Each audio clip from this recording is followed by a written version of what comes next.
Dear friends, after a tiring and stressful day, welcome to Mysterious Sleep Tales. I am the guardian of stories that guide you through the shadows of history, stories that echo long after the lights go out. Tonight, I invite you on a journey to a place that refuses to let go of its past. We are going to Savannah, Georgia, one of America's most beautiful and haunted cities, where Spanish moss hangs over ancient oak trees. Cobblestone streets bear the footprints of soldiers and civilians who walked these lands over 150 years ago, and history is not only preserved in museums, but also felt in the air you breathe on damp southern nights. Savannah is a city built on contradictions. During the day, it is charming and welcoming with its famous squares and elegant architecture, riverside shops, and restaurants offering mouth-watering low-country cuisine. But when the sun sets and shadows begin to lengthen in those same squares, Savannah transforms into something entirely different. The city reveals its other side, marked by tragedy and suffering, epidemics that ravage the population, the brutal realities of war, and the thousands of souls who died prematurely and perhaps never truly departed. There's a reason Savannah consistently ranks as one of America's most haunted cities. It's not just marketing for the ghost tour industry, which is certainly thriving here. No, its haunted reputation runs deeper, extending to the earth beneath the city, the countless unmarked graves lying beneath the streets and squares, the hospitals that witnessed unimaginable suffering, the homes where families mourned after devastating losses. And among all of Savannah's haunted places, one building stands out. Not because it's the most terrifying or dramatically haunted, but because it perfectly embodies the layered tragedies that have made this city what it is. This building may be a luxury hotel for the wealthy, but in the past, it served as a makeshift hospital during yellow fever epidemics that killed hundreds, and as a Union medical facility during the Civil War, where surgeons desperately cut through bones and flesh to save the lives of young soldiers. This is the story of Marshall House, located at 123 East Broughton Street in the heart of Savannah's historic district. Built in 1851 and still operating as a hotel today, Marshall House is more than just a place to sleep. It's a time capsule, a monument to human suffering and resilience, and, according to countless guests, employees, and paranormal investigators, a home to spirits that refuse to go to the afterlife.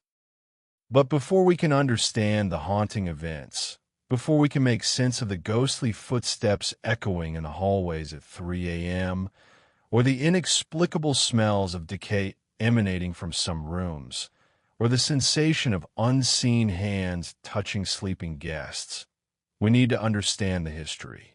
We need to know the stories of the people who lived, suffered, and died within these walls. We need to meet Mary Marshall, the extraordinary woman who built this hotel. We need to witness the horrors of yellow fever epidemics that transformed its elegant ballrooms into makeshift hospitals filled with the dead. We need to stand alongside Union surgeons performing amputations on wounded soldiers, throwing severed limbs into the void beneath the floor. Only then can we understand what remains after war, after epidemics, after decades of suffering.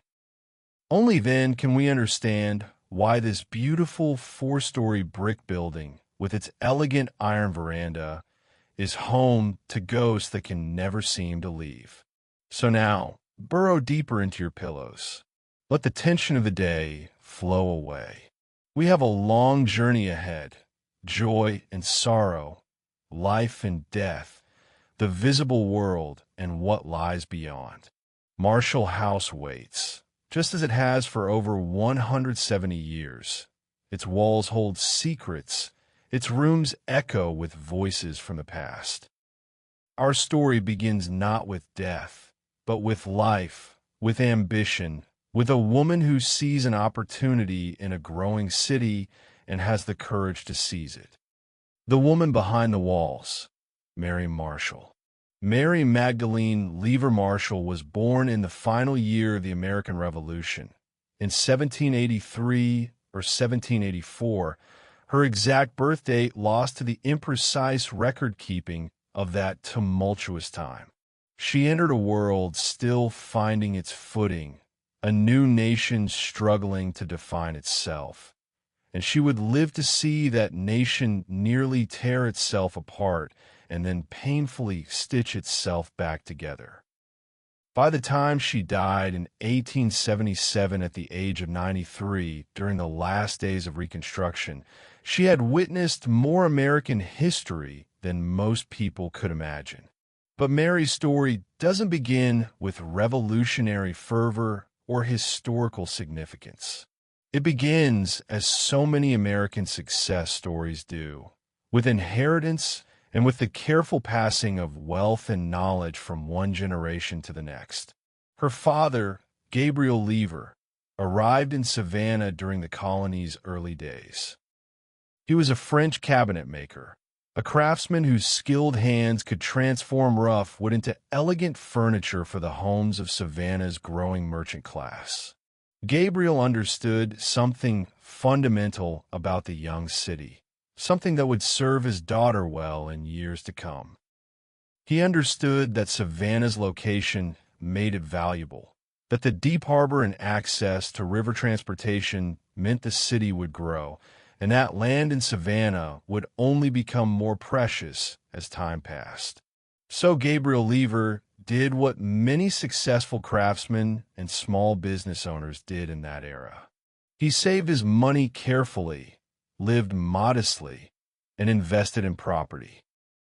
Not vast plantations like the truly wealthy owned, but choice pieces of land in the city itself, parcels that would appreciate as Savannah expanded. When he died in 1795, he left his daughter Mary something more valuable than money.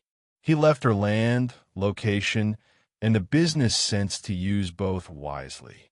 Now, inheriting property as a woman in the late 18th century presented challenges that are difficult to imagine today. Women couldn't vote, had limited legal rights, and were expected to defer to fathers, then husbands, then sons in all business matters. Society expected women of Mary's class to concern themselves with household management, perhaps some charitable work, but certainly not with real estate development and business ventures. Mary Marshall had other ideas. She married, though historical records tell us frustratingly little about her husband or married life.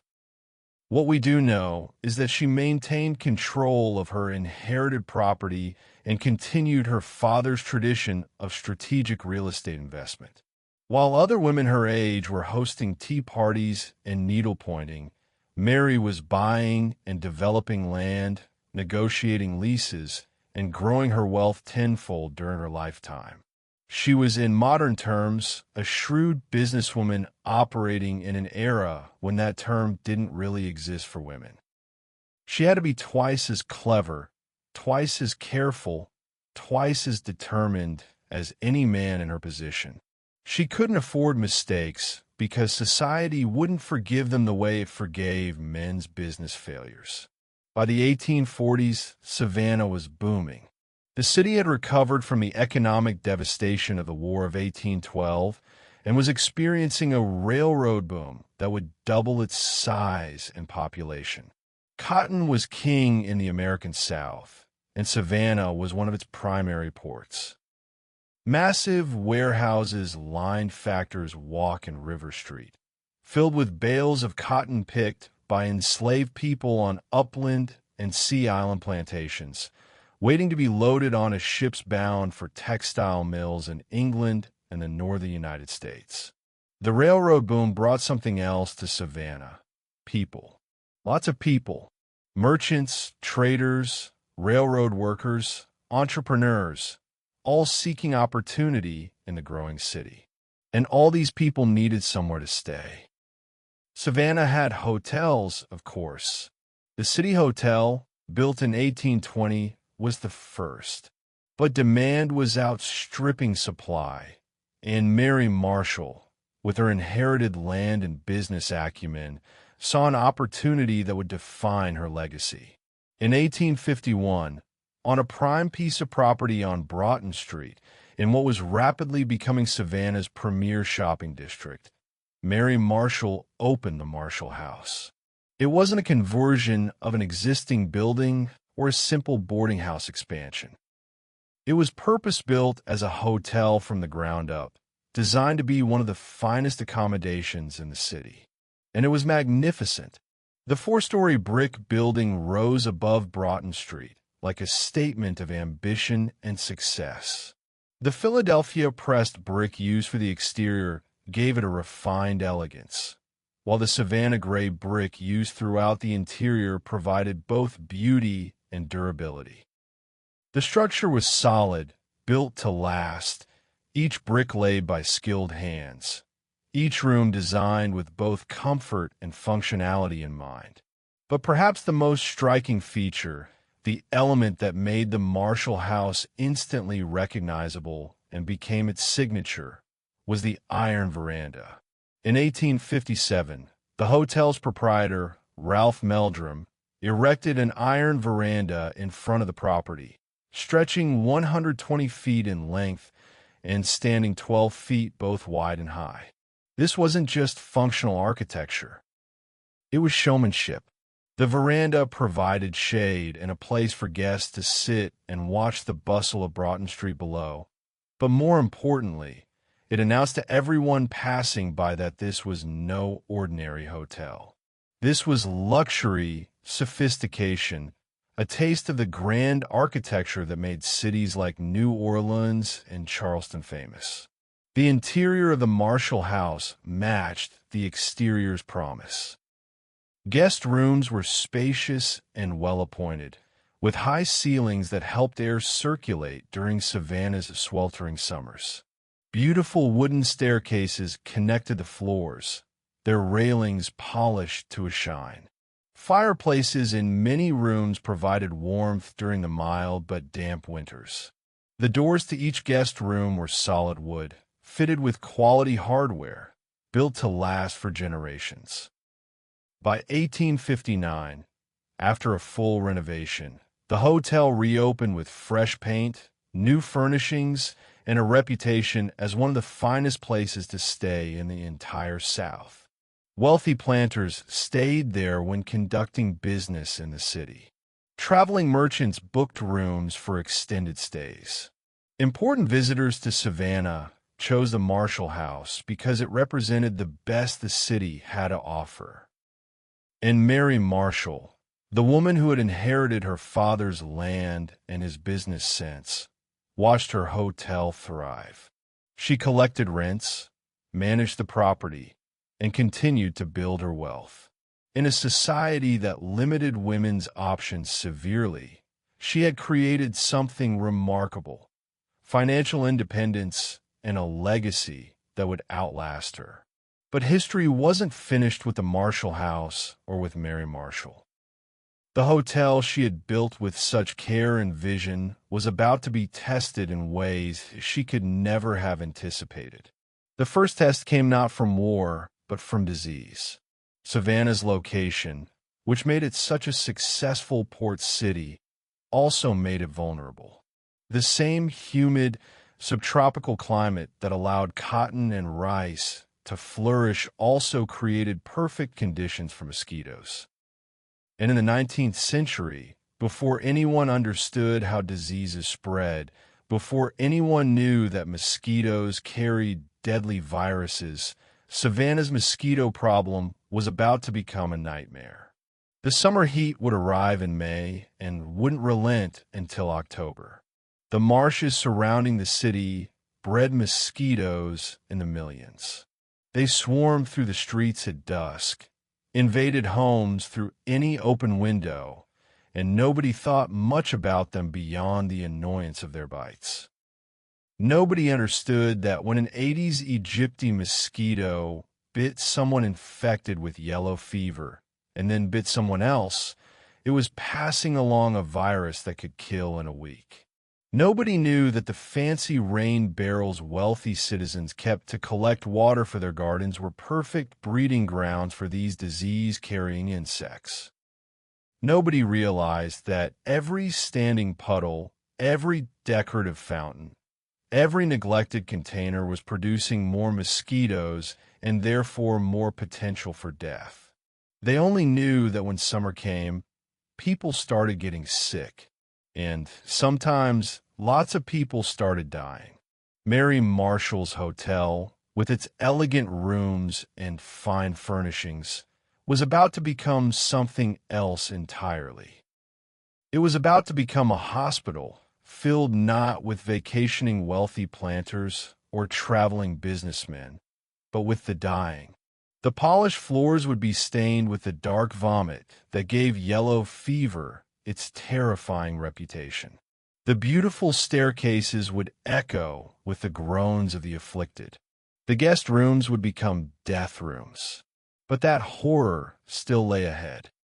First, we need to understand what yellow fever was, how it ravaged Savannah not once, but multiple times, and why the city that could survive wars and economic downturns was nearly destroyed by something so small it couldn't be seen. A city under siege, yellow fever's terror. Imagine waking up feeling slightly off, perhaps attributing it to the summer heat or something you ate the night before. You have a mild headache, some muscle aches, maybe a low-grade fever. Nothing that seems particularly alarming, nothing that would make you cancel your plans for the day. You might even go to work, interact with dozens of people, live your normal life. Within 24 hours, the fever spikes. Your temperature climbs to 103, then 104 degrees. The headache becomes excruciating, centered behind your eyes, making it painful to look at light. Your muscles scream with pain, as if you've been beaten. Your back aches so severely you can barely sit up. You're nauseated, vomiting, unable to keep down even water. This is when your family starts to worry. They call for the doctor, who arrives with his black bag and grave expression. He examines you, checking your pulse, looking at your tongue, and then he looks at your eyes. That's when he sees it.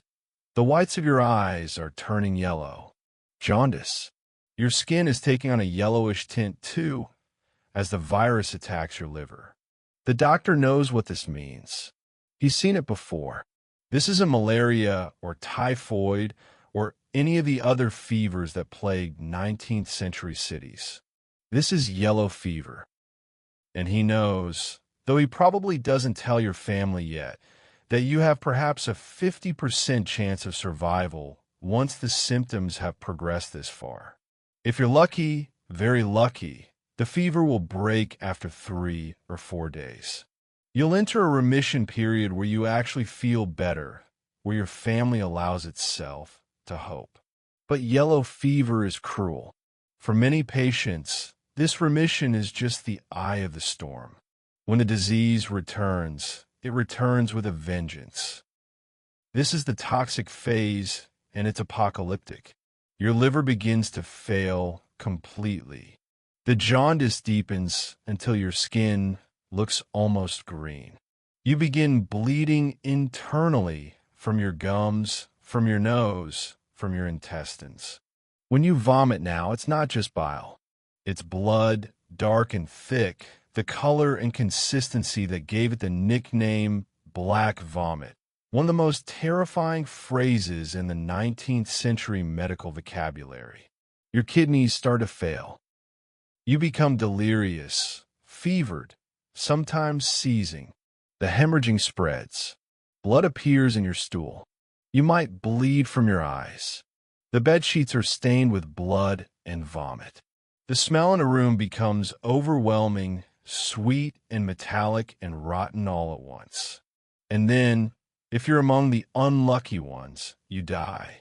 Your organs simply shut down, poisoned by the virus, unable to function.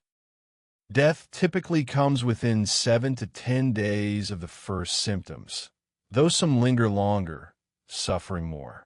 This was yellow fever. This was the invisible killer that periodically swept through Savannah and other southern port cities, leaving hundreds or thousands dead in its wake. The worst part, perhaps, was the randomness. Yellow fever didn't discriminate based on moral character or social standing. Wealthy merchants died in the same proportion as dock workers. Doctors who heroically treated the sick often contracted the disease themselves and died.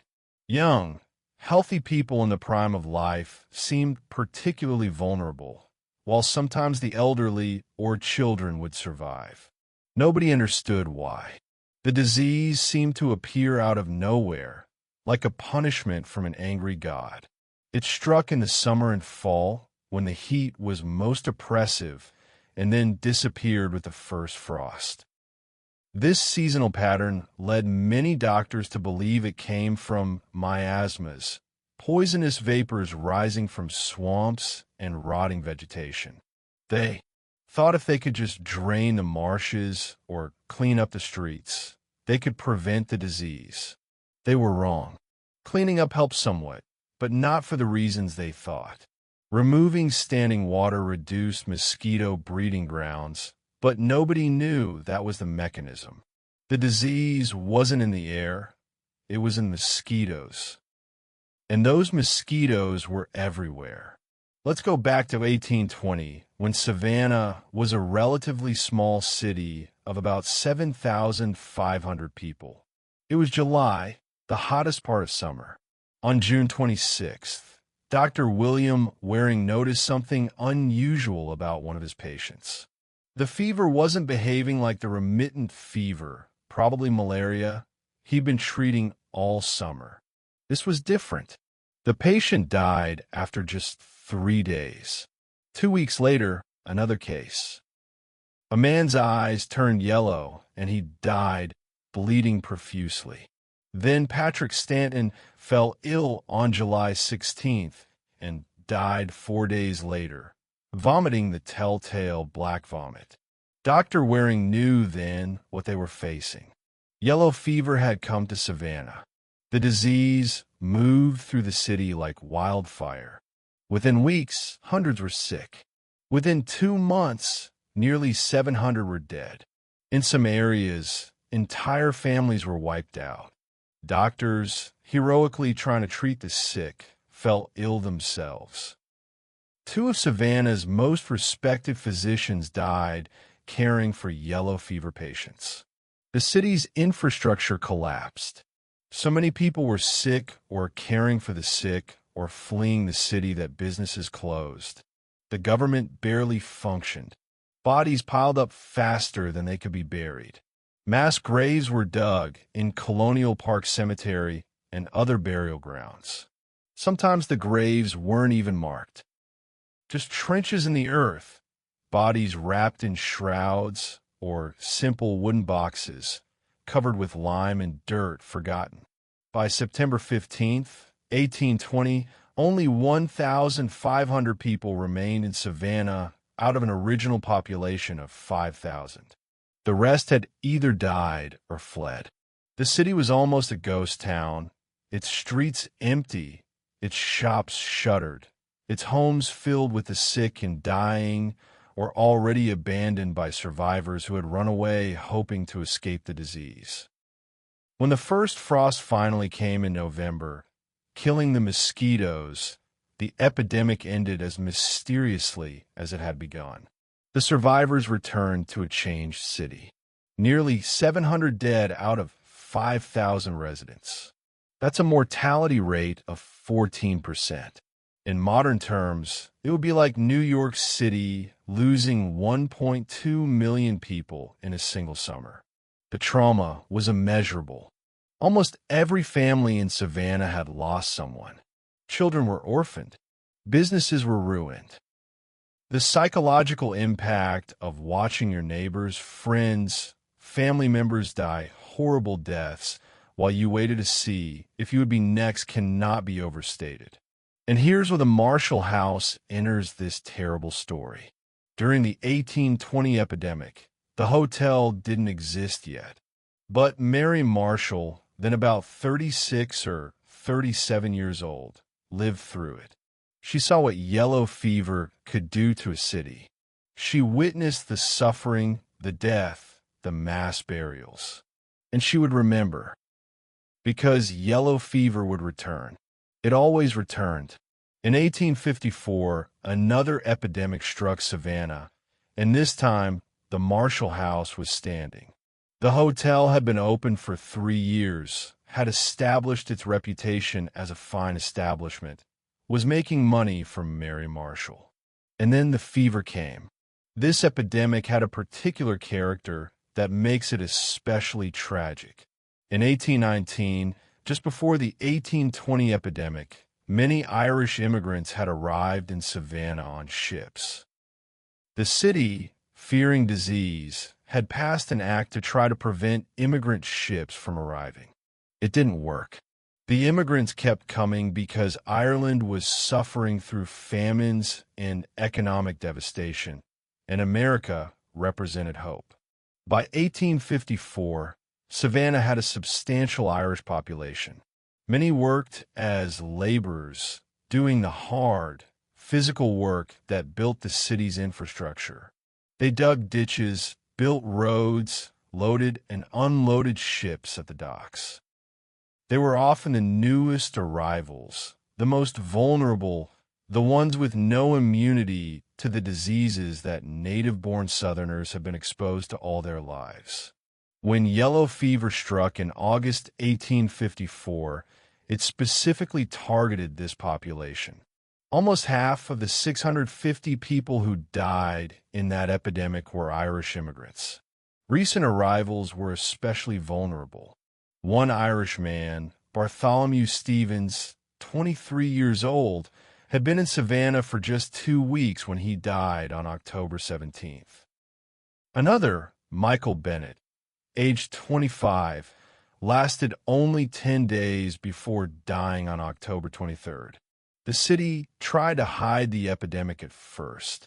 Business leaders feared that if word got out, a quarantine would be imposed, ships would be turned away, trade would stop, and Savannah's economy would suffer. Mayor John E. Ward actually ordered the Board of Health to stop listing yellow fever as the cause of death on mortality reports, hoping to protect the reputation and interest of the city. But you can't hide that many dead bodies. You can't pretend nothing is wrong when entire neighborhoods are falling silent, when families are being wiped out, when the undertakers can't keep up with the demand. The Marshall House, like other large buildings in the city, was pressed into service as a makeshift hospital. The guest rooms that had hosted wealthy travelers now held dying Irish immigrants. The elegant staircases echoed with the moans of the sick. The beautiful wooden floors were stained with the black vomit that signaled the disease's final, fatal stage. Imagine being Mary Marshall, watching your carefully built hotel transformed into a charnel house. Every room filled with suffering, the smell of disease and death permeating everything.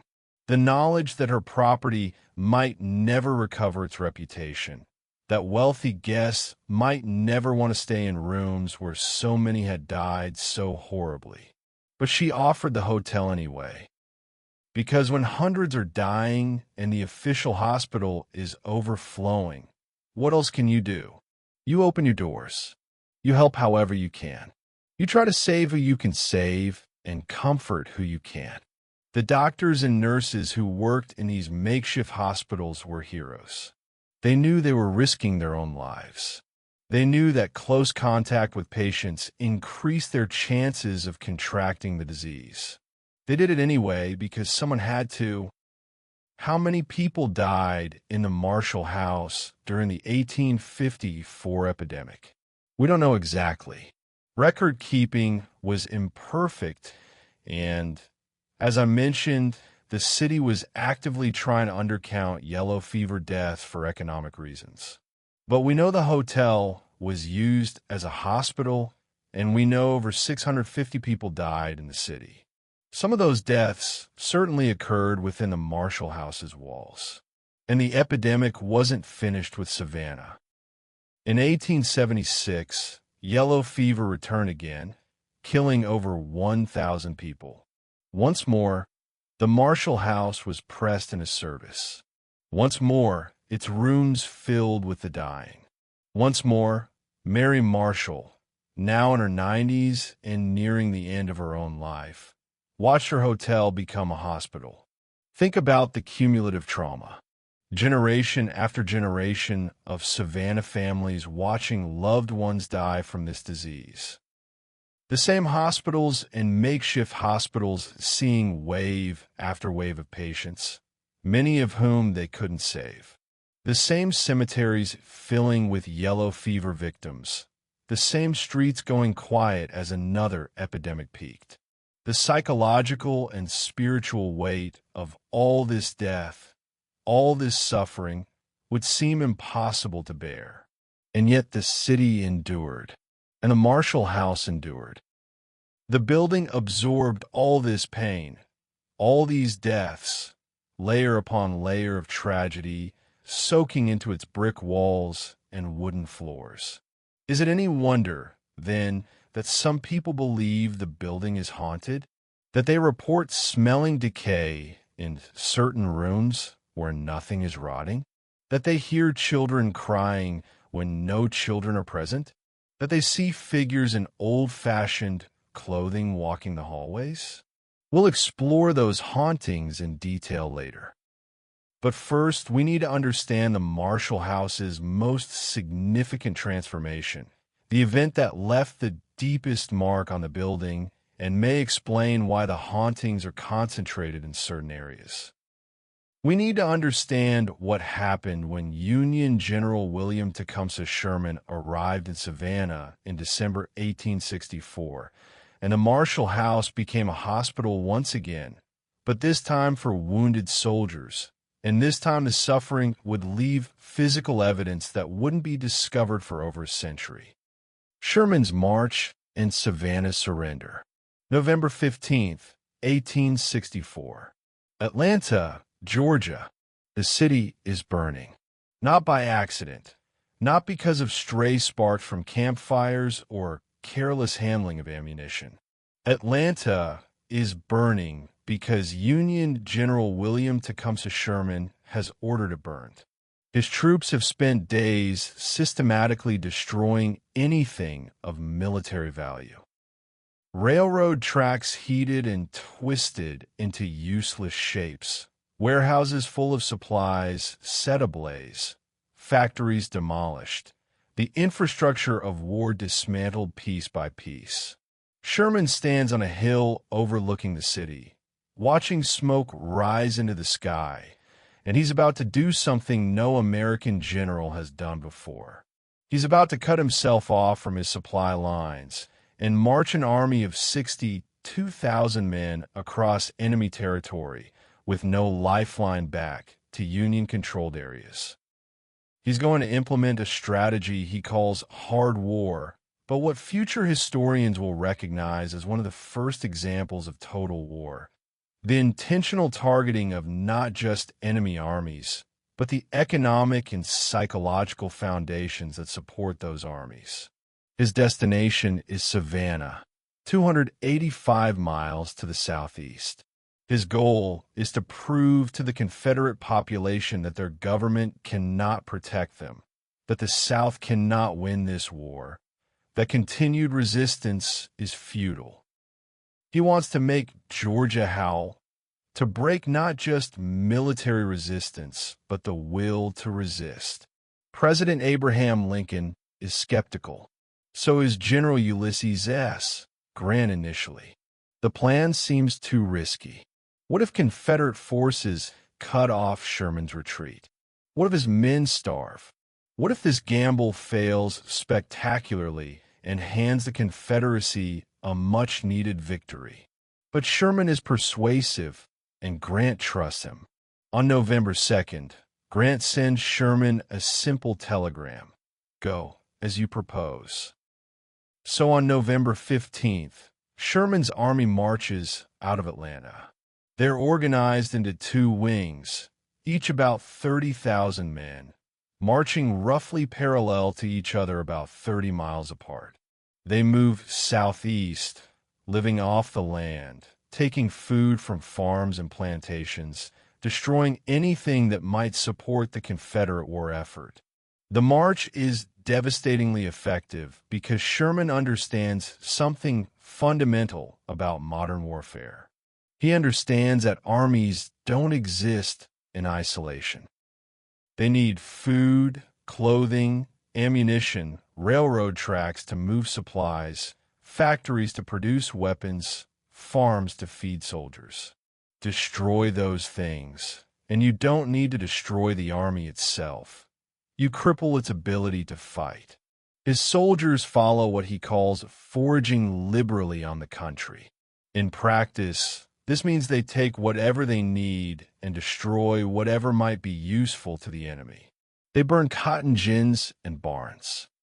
They tear up railroad tracks and heat them until they can be wrapped around trees. They slaughter livestock they can't eat. They confiscate horses and mules. They empty smokehouses and granaries. The destruction isn't indiscriminate. Sherman has issued orders prohibiting his men from entering dwellings or threatening civilians. But in practice, the line between authorized foraging and unauthorized looting proves difficult to enforce. Some Union soldiers take the opportunity to steal valuables, destroy property out of spite, or take revenge on a region they blame for starting the war. Confederate forces can do little to stop them. General John Bell Hood has taken the Confederate Army of Tennessee north into Alabama, hoping to threaten Union supply lines and force Sherman to follow. Instead, Sherman has sent a smaller force under General George Thomas to deal with Hood, while he continues his march unimpeded. The march takes 37 days. As Sherman's army moves across Georgia, they encounter evidence of slavery's reality. They see plantations where enslaved people have been worked to death in cotton and rice fields.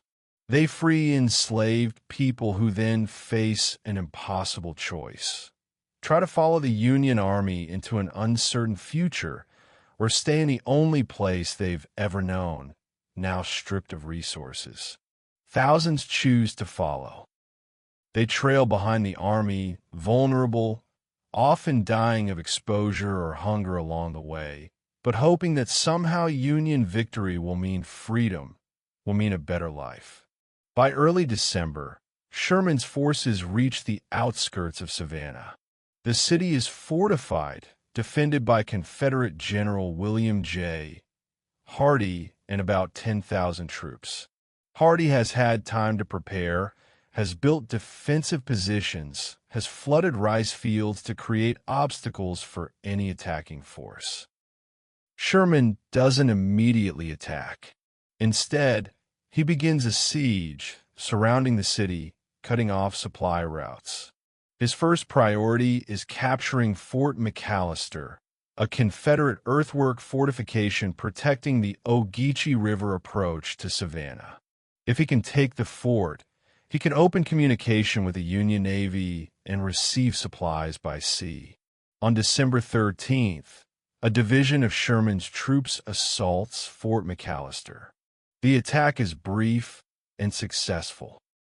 The fort falls, the river is opened, and suddenly Sherman has access to all the supplies he needs. He sends a message to General Hardee demanding Savannah's surrender. The message is polite but firm, promising liberal terms if Hardee surrenders, but threatening devastating consequences if he doesn't. Hardee reads the message and understands the situation. His 10,000 men are surrounded by 60,000 Union soldiers. He has no hope of reinforcement. He can either surrender or watch Savannah be destroyed. But surrendering immediately would be seen as cowardice. So on the night of December 20th, Hardee orchestrates a remarkable escape. His entire army slips across the Savannah River into South Carolina on a pontoon bridge, abandoning the city but preserving his force to fight another day. On December 21st, 1864, Mayor Richard Arnold officially surrenders Savannah to Union forces. Sherman enters the city the next morning, December 22nd, riding slowly up Bull Street through the city's famous squares, admiring the architecture. He's impressed by what he sees.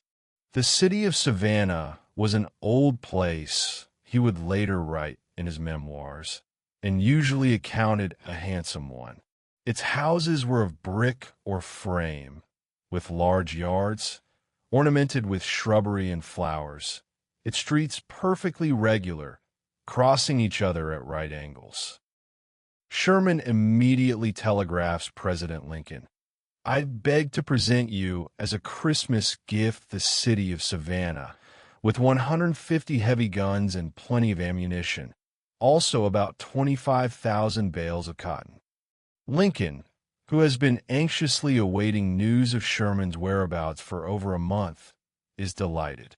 The march to the sea is being hailed as a tremendous success. Sherman has proven that an army can march through the heart of the Confederacy relatively unmolested. He's destroyed infrastructure worth millions of dollars. He's demonstrated that the Confederate government cannot protect its own territory. More importantly, he's broken Southern morale. The psychological impact of watching a Union army march across Georgia, taking what it needs, destroying what it can't use, and moving on unopposed cannot be overstated. For many Southerners, this is the moment they begin to understand that the Confederacy cannot win. But for the residents of Savannah, Confederate and Union sympathizers alike, the city's surrender brings immediate, practical concerns. What will happen now? Will Sherman burn Savannah as he burned Atlanta? Will there be revenge killings, property confiscation, mass arrests? Sherman has no intention of burning Savannah. The city is too beautiful, and more importantly, it's now a valuable Union port. Destroying it would serve no purpose. Instead, he appoints General John W. Geary as military governor and instructs him to maintain order and allow normal life to continue as much as possible. Geary, who had previously served as mayor of San Francisco and governor of Kansas, proves to be a reasonable military governor. He keeps the city's businesses operating, allows newspapers to continue publishing under Union management, and maintains order without excessive cruelty. A civilian committee will later commend him by resolution for his urbanity as a gentleman and his uniform kindness to our citizens. But occupying a city requires infrastructure. Sherman's troops need housing, supply depots, hospitals. And this is where the Marshall House re-enters our story in its most significant role yet. The hotel, still one of the finest buildings in Savannah, is commandeered by Union forces to serve as a military hospital. The transformation is immediate and total. Guest rooms become wards. The elegant lobby becomes a triage area.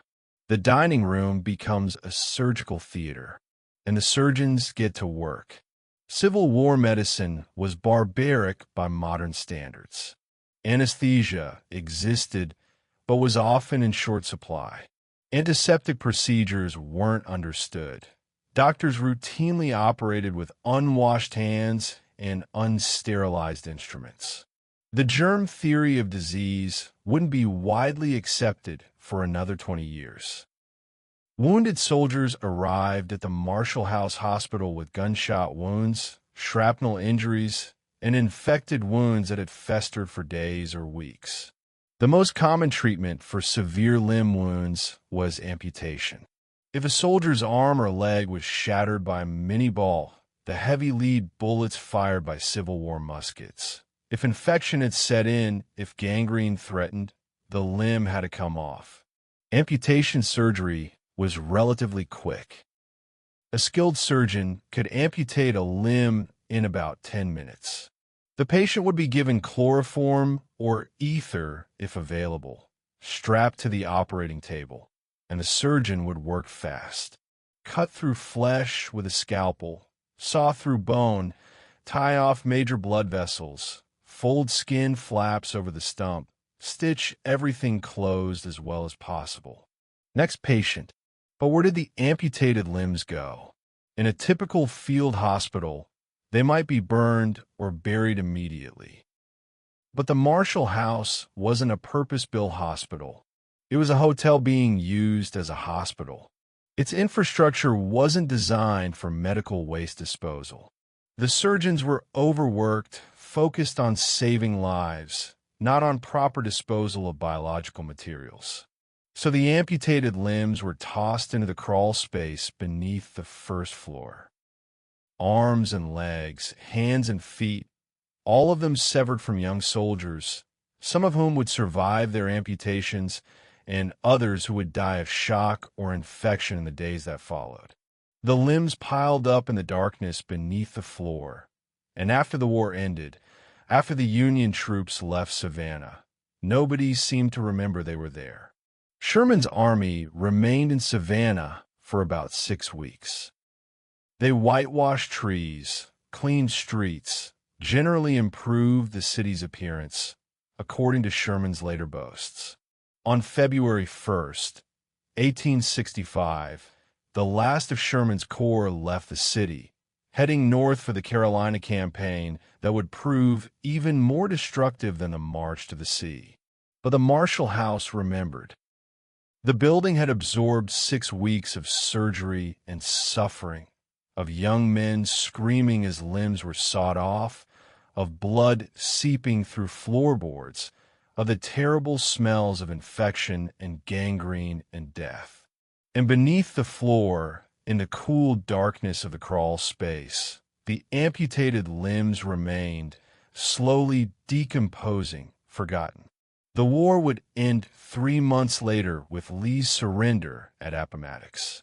The Marshall House would return to operating as a hotel. Life would go on, as it always does. But the building had changed in ways that wouldn't be understood for over 130 years. It had become something more than a hotel. It had become a repository of trauma, a witness to suffering, a place where the thin membrane between past and present had been stretched and perhaps torn.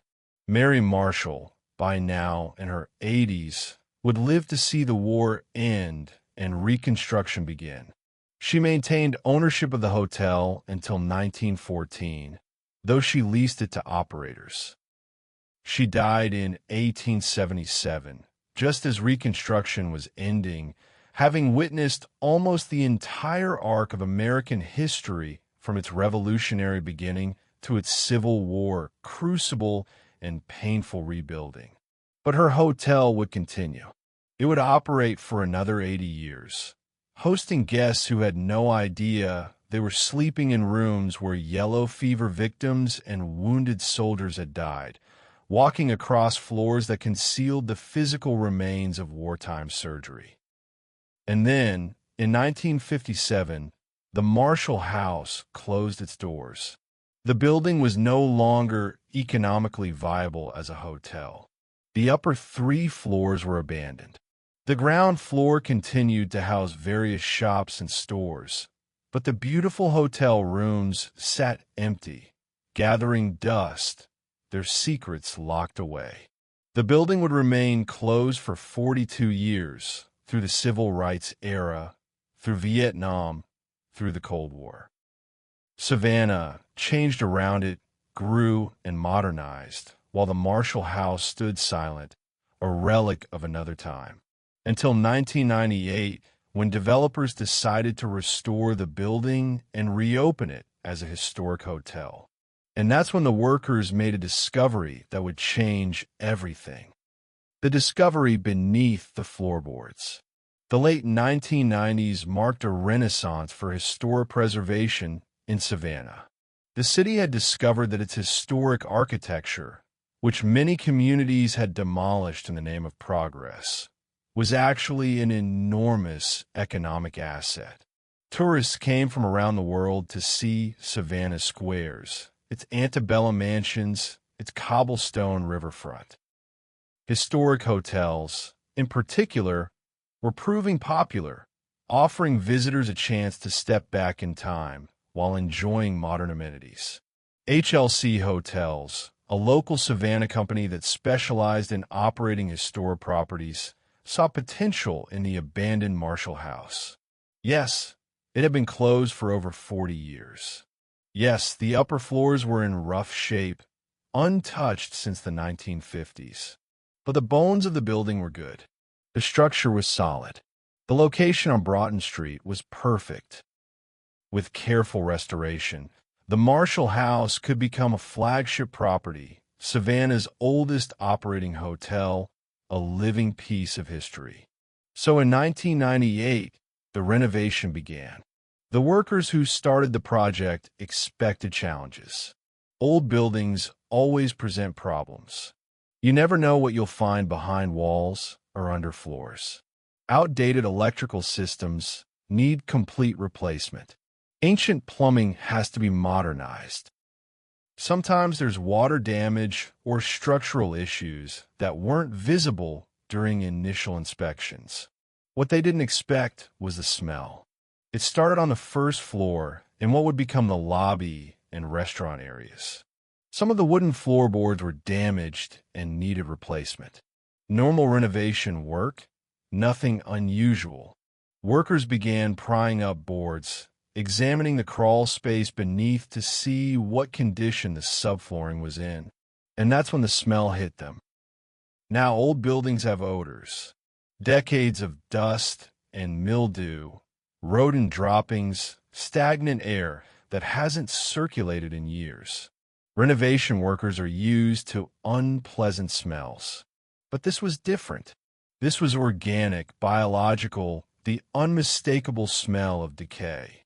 Not like something that died recently, but a deep, pervasive smell that suggested something had been rotting in that crawl space for a very, very long time. The workers complained to their supervisor. The smell was so bad they couldn't work in the area. It wasn't just unpleasant. It was overwhelming, nauseating, the kind of smell that sticks in your nose and throat and makes you gag. The project manager came to assess the situation. Maybe there was a sewage leak. Maybe an animal had died under the floor and decomposed. They'd clean it out, air the space out, and the work could continue. But when they removed more floorboards and shone flashlights into the darkness of the crawl space, they discovered something that immediately changed the nature of the project. Bones. Human bones. Lots of them. The construction site became a crime scene. Police were called. Detectives arrived. The medical examiner was summoned. Workers stood around waiting, speculating about what they discovered. Had the Marshall House been the site of some unknown murder? Had someone hidden bodies beneath the floor? But as forensic experts examined the remains, they quickly determined this wasn't a crime scene, at least not in the traditional sense. These bones were old, over a century old. They'd been beneath the floor since the building was constructed, or at least since the Civil War era. And they weren't complete skeletons. They were parts of skeletons. Specifically, they were limbs, arms and legs, severed at the shoulder or hip, the elbow or knee. Hands and feet, the bones of amputations. The historical records were consulted. Yes, the Marshall House had served as a Union hospital during the final months of the Civil War, from December 1864 through early February 1865. Yes, Civil War hospitals performed thousands of amputations. And yes, in the chaos of wartime medicine, with overworked surgeons focused on saving lives rather than proper waste disposal, amputated limbs were sometimes disposed of in less than ideal ways. The mystery was solved, at least partially. These were the remains of amputations performed during the Civil War, probably tossed into the crawl space during or immediately after surgery, and then forgotten when the war ended and the building returned to civilian use. But this discovery presented the renovation team with a dilemma. What do you do with 130-year-old amputated limbs discovered during a hotel renovation? The remains were human and deserved respectful treatment, but they couldn't definitively be identified. These weren't complete skeletons that could be analyzed and potentially matched to historical records. These were jumbled bones from multiple individuals, mixed together, some partially decomposed into fragments. The decision was made to document everything carefully, treat the remains respectfully, and continue with the renovation. The bones were removed, the crawl space was thoroughly cleaned and deodorized, new subflooring was installed, and the work continued. But the smell lingered. This is important. Even after the physical remains were removed, even after the crawl space was cleaned and treated with industrial-strength deodorizers, some workers reported still smelling decay in certain areas of the first floor. The project was delayed by several days because the odor was so pervasive that workers simply couldn't function. Some areas of the building seemed more affected than others. The smell would come and go, sometimes overwhelming, sometimes barely noticeable, sometimes absent entirely. It didn't respond to cleaning or deodorizing the way a normal odor would. Workers began to whisper that maybe the smell wasn't entirely physical. And the smell wasn't the only strange occurrence during the renovation. Tools would go missing and then reappear in places where workers swore they hadn't left them. Doors that had been propped open would swing closed on their own. Workers reported feeling watched, especially when they were alone in a room. Some heard footsteps on upper floors when they knew nobody else was in the building. Most renovation crews shrugged this off. Old buildings make noises. Memory is unreliable about where you put your tools. Doors close because of air pressure changes. Feeling watched is just your brain being hypervigilant in an unfamiliar environment. But then things started happening that were harder to explain away. One worker was alone on the fourth floor, measuring a room for new carpeting. He heard a child laughing behind him, clear as day, close enough that he spun around expecting to see someone. The room was empty. The door was closed. He was alone on the floor. He left and didn't come back to that area until other workers were present. Another crew was installing new plumbing when they heard what sounded like an old-fashioned typewriter. Click, click, click, ding, the sound of the carriage returned. They searched the entire floor and found nothing that could have made that sound. They later learned that Joel Chandler Harris, author of the Uncle Remus stories, had lived in a Marshall house during Reconstruction and was known for working late into the night on his writing. Room 301, where the typing sounds were heard, had been his room. The renovations took longer than expected, and not just because of the discovery of the bones. Workers kept requesting transfers to other projects. Some quit entirely. The atmosphere in the building, they said, was oppressive, especially on the upper floors, especially in certain rooms. But the project continued. The Marshall House was too important to abandon. The restoration was extensive and expensive, designed to bring the building up to modern codes while preserving its historic character. Original features were maintained wherever possible. The exterior Philadelphia pressed brick, the Savannah gray brick throughout the interior, the wooden staircases, the fireplaces, the doors to each guest room. Some elements couldn't be saved and had to be faithfully reproduced. The iron veranda and the gas lights, for example, were recreated to match historical photographs. Modern amenities were installed: climate control, updated electrical and plumbing, elevators for accessibility, Wi-Fi, modern fire suppression systems. By 1999, the restoration was complete. The Marshall House reopened to the public as Savannah's oldest operating hotel, a designation it holds to this day. The hotel was beautiful, elegant, a perfect blend of historic preservation and modern comfort. And it was, according to an increasing number of guests, very, very haunted. The hotel didn't advertise this initially. They weren't sure how guests would react. Would the idea of ghosts frighten people away? Or would it attract a certain type of visitor?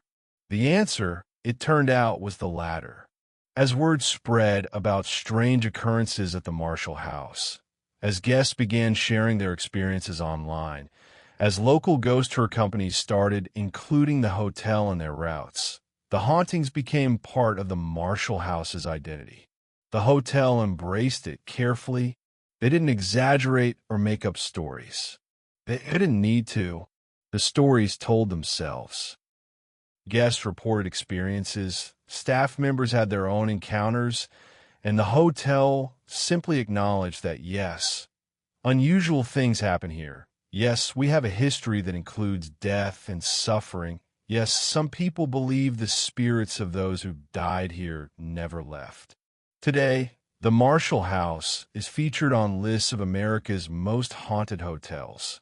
Travel Channel programs about haunted locations have filmed there. USA Today readers voted it one of the top haunted hotels in the country. Local ghost tours stop outside the building nightly, guides pointing out the windows, telling stories about what happened inside. But for all the attention on the hauntings, the most compelling aspect of the Marshall House's story is how specific and consistent the reports are. Guests who know nothing about the hotel's history report smelling decay in certain rooms. They hear children's laughter in hallways when no children are present. They see figures in period clothing. They experience physical contact from unseen hands. These aren't vague feelings of unease. These are specific, detailed experiences that repeat across different guests, different time periods, different rooms. The patterns are striking, and the patterns point to specific traumas, specific deaths, specific spirits who may still walk the Marshall House's halls. Let's explore these hauntings room by room, floor by floor, and see if we can understand not just what guests experience, but why they might be experiencing it. The spirits that never left. Documented hauntings. Room 414. 4th floor, northeast corner of the Marshall House. A pleasant room with period furniture, a comfortable bed, climate control, all the modern amenities a guest expects from an upscale historic hotel. Large windows overlook Broughton Street below. During the day, natural light floods the space. It looks like any other nicely appointed hotel room. But room 414 has a reputation. It's the most requested room in the hotel, and not because of its view or size. People request room 414 because they want to experience whatever it is that makes this room different from all the others. They want to encounter the spirits, feel the presence, smell the smells, hear the sounds. Room 414 is the Marshall House's most haunted room, and paranormal enthusiasts book it months in advance. What exactly happens in room 414? The experiences are remarkably consistent across different guests. The smell is mentioned most frequently. Guests report a terrible odor of decay, as if something is rotting in the room. They check the bathroom, thinking maybe there's a plumbing problem. They open the windows, thinking maybe something outside is causing the smell. But the odor persists, sweet and sickly and wrong, appearing suddenly and then disappearing just as mysteriously. Some guests describe it specifically as the smell of rotting flesh. Others say it reminds them of a hospital smell, but worse, more organic, more disturbing. The smell doesn't respond to air freshener or opening windows. It comes and goes according to its own schedule, often strongest in the early morning hours between 2 and 4 a.m. Then there are the sounds. Footsteps circling the bed when nobody is walking. Heavy boots on wooden floors, pacing, restless. The sound is so clear, so physical, that guests report looking under the bed to see if somehow someone is beneath it. Finding nothing, they lie awake listening to footsteps circle the room, around and around, never stopping. Some guests report feeling the bed move, as if someone sat down on the edge. The mattress depresses. The covers shift. But when they look, nobody is there. Others report feeling something touch their legs or feet under the covers, a sensation that one guest described as fingers wrapping around my ankle with enough pressure to make her yelp. During the renovation in the late 1990s, room 414 was one of the most problematic. Workers reported being unable to stay in the room for long periods. The atmosphere was oppressive, they said. The smell appeared even before the old floorboards were removed. When asked to work in that room, some workers flat out refused. The hotel's response was pragmatic. They brought in a chaplain to bless the room. Gospel music was played during cleaning. The hotel staff were trained to handle guest reports professionally, neither dismissing them nor encouraging embellishment. If a guest checked out of room 414 because of paranormal experiences, the hotel would move them to another room without question or additional charge. But many guests don't want to leave. They came specifically for the experience, and they're not disappointed. Paranormal investigation groups have spent nights in room 414 with their equipment: EMF readers, digital voice recorders, night vision cameras. Some report capturing evidence of paranormal activity. Others find nothing definitive. But almost everyone reports feeling something in that room: a presence, an atmosphere, a sense of not being alone, even when physically alone. Who or what haunts room 414? Some believe it's a Union soldier who died during the building's time as a Civil War hospital. The sound of boots pacing suggests military footwear. The feeling of someone sitting on the bed might be a soldier too weak or wounded to stand. The smell of decay could be gangrene, the infection that killed so many Civil War wounded. Perhaps this room was where especially difficult cases were kept, where soldiers suffered and died, where the memory of their pain soaked into the walls. But room 414 isn't the only haunted space in the Marshall House. Far from it. The phenomena spread throughout the building, with each floor and each room having its own character, its own stories, its own ghosts. Room 314, directly below room 414, shares many of the same phenomena. The smell appears there too, that same terrible odor of decay. Guests report cold spots, areas of the room where the temperature drops suddenly and significantly. They hear whispers when nobody is speaking. They feel touched by unseen hands. During the renovation, workers mention room 314 along with room 214 and room 414 as the three most difficult rooms to work in. The atmosphere in all three was described as heavy, oppressive, wrong somehow. The smell in these rooms was so persistent that after the renovation was complete and all the deodorizing treatments have been applied, the hotel staff continued to struggle with mysterious odors appearing and disappearing. Room 214 presents differently. Instead of the smell of decay, guests in this room report more visual phenomena. Shadows moving across walls when nothing is blocking the light source. The sensation of being watched from the bathroom. Doors opening and closing on their own.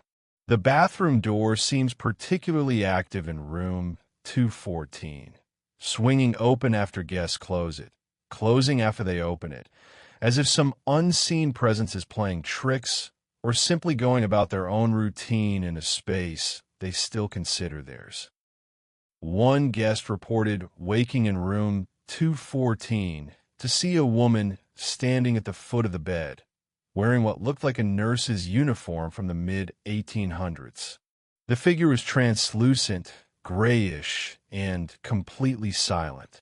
The guest watched for perhaps 30 seconds, frozen, unsure if they were dreaming. Then the figure turned and walked toward the bathroom, seeming to pass through the closed door. The guest turned on every light in the room and didn't sleep the rest of the night. Could this have been a dream, a sleep paralysis episode, a hypnagogic hallucination? Certainly.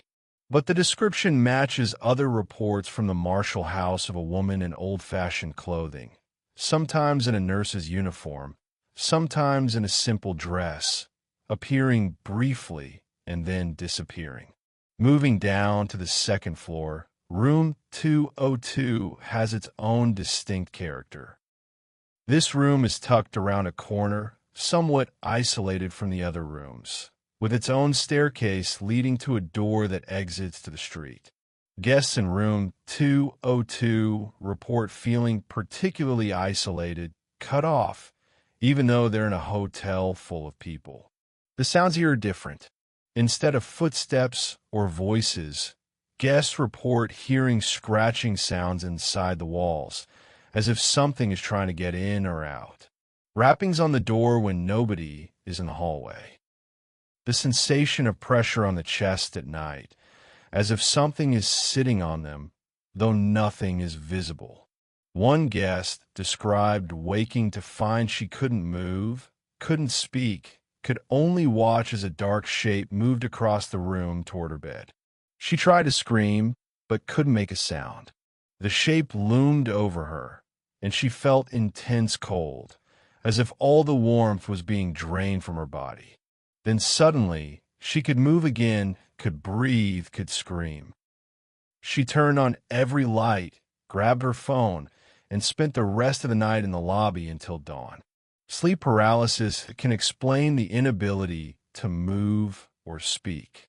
The dark shape and feeling of cold are common features of sleep paralysis episodes.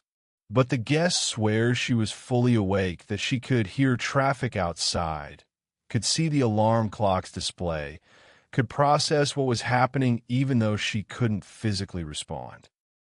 Throughout the hotel, certain phenomena appear repeatedly across different rooms and different floors. Faucets turning on by themselves. Guests report going to bed with faucets firmly off, only to wake hours later to the sound of running water. They check the bathroom and find the sink faucet running full force, or the bathtub faucet, or sometimes the shower. They turn it off, go back to bed, and sometimes it happens again. One couple reported the bathroom faucet turning on and off throughout the night, as if someone was repeatedly washing their hands. They would turn it off, settle back to sleep, and 15 minutes later hear water running again. After the fourth time, they gave up and left it running, too tired to keep getting up. In the morning, the faucet was off. This phenomenon is so common that the hotel's maintenance staff are accustomed to guests reporting it. They check the plumbing, find no mechanical problems, No reason the faucets should turn on by themselves, and can only shrug. It happens. We don't know why. Doors opening and closing. Guest room doors, bathroom doors, closet doors, all reported opening or closing on their own.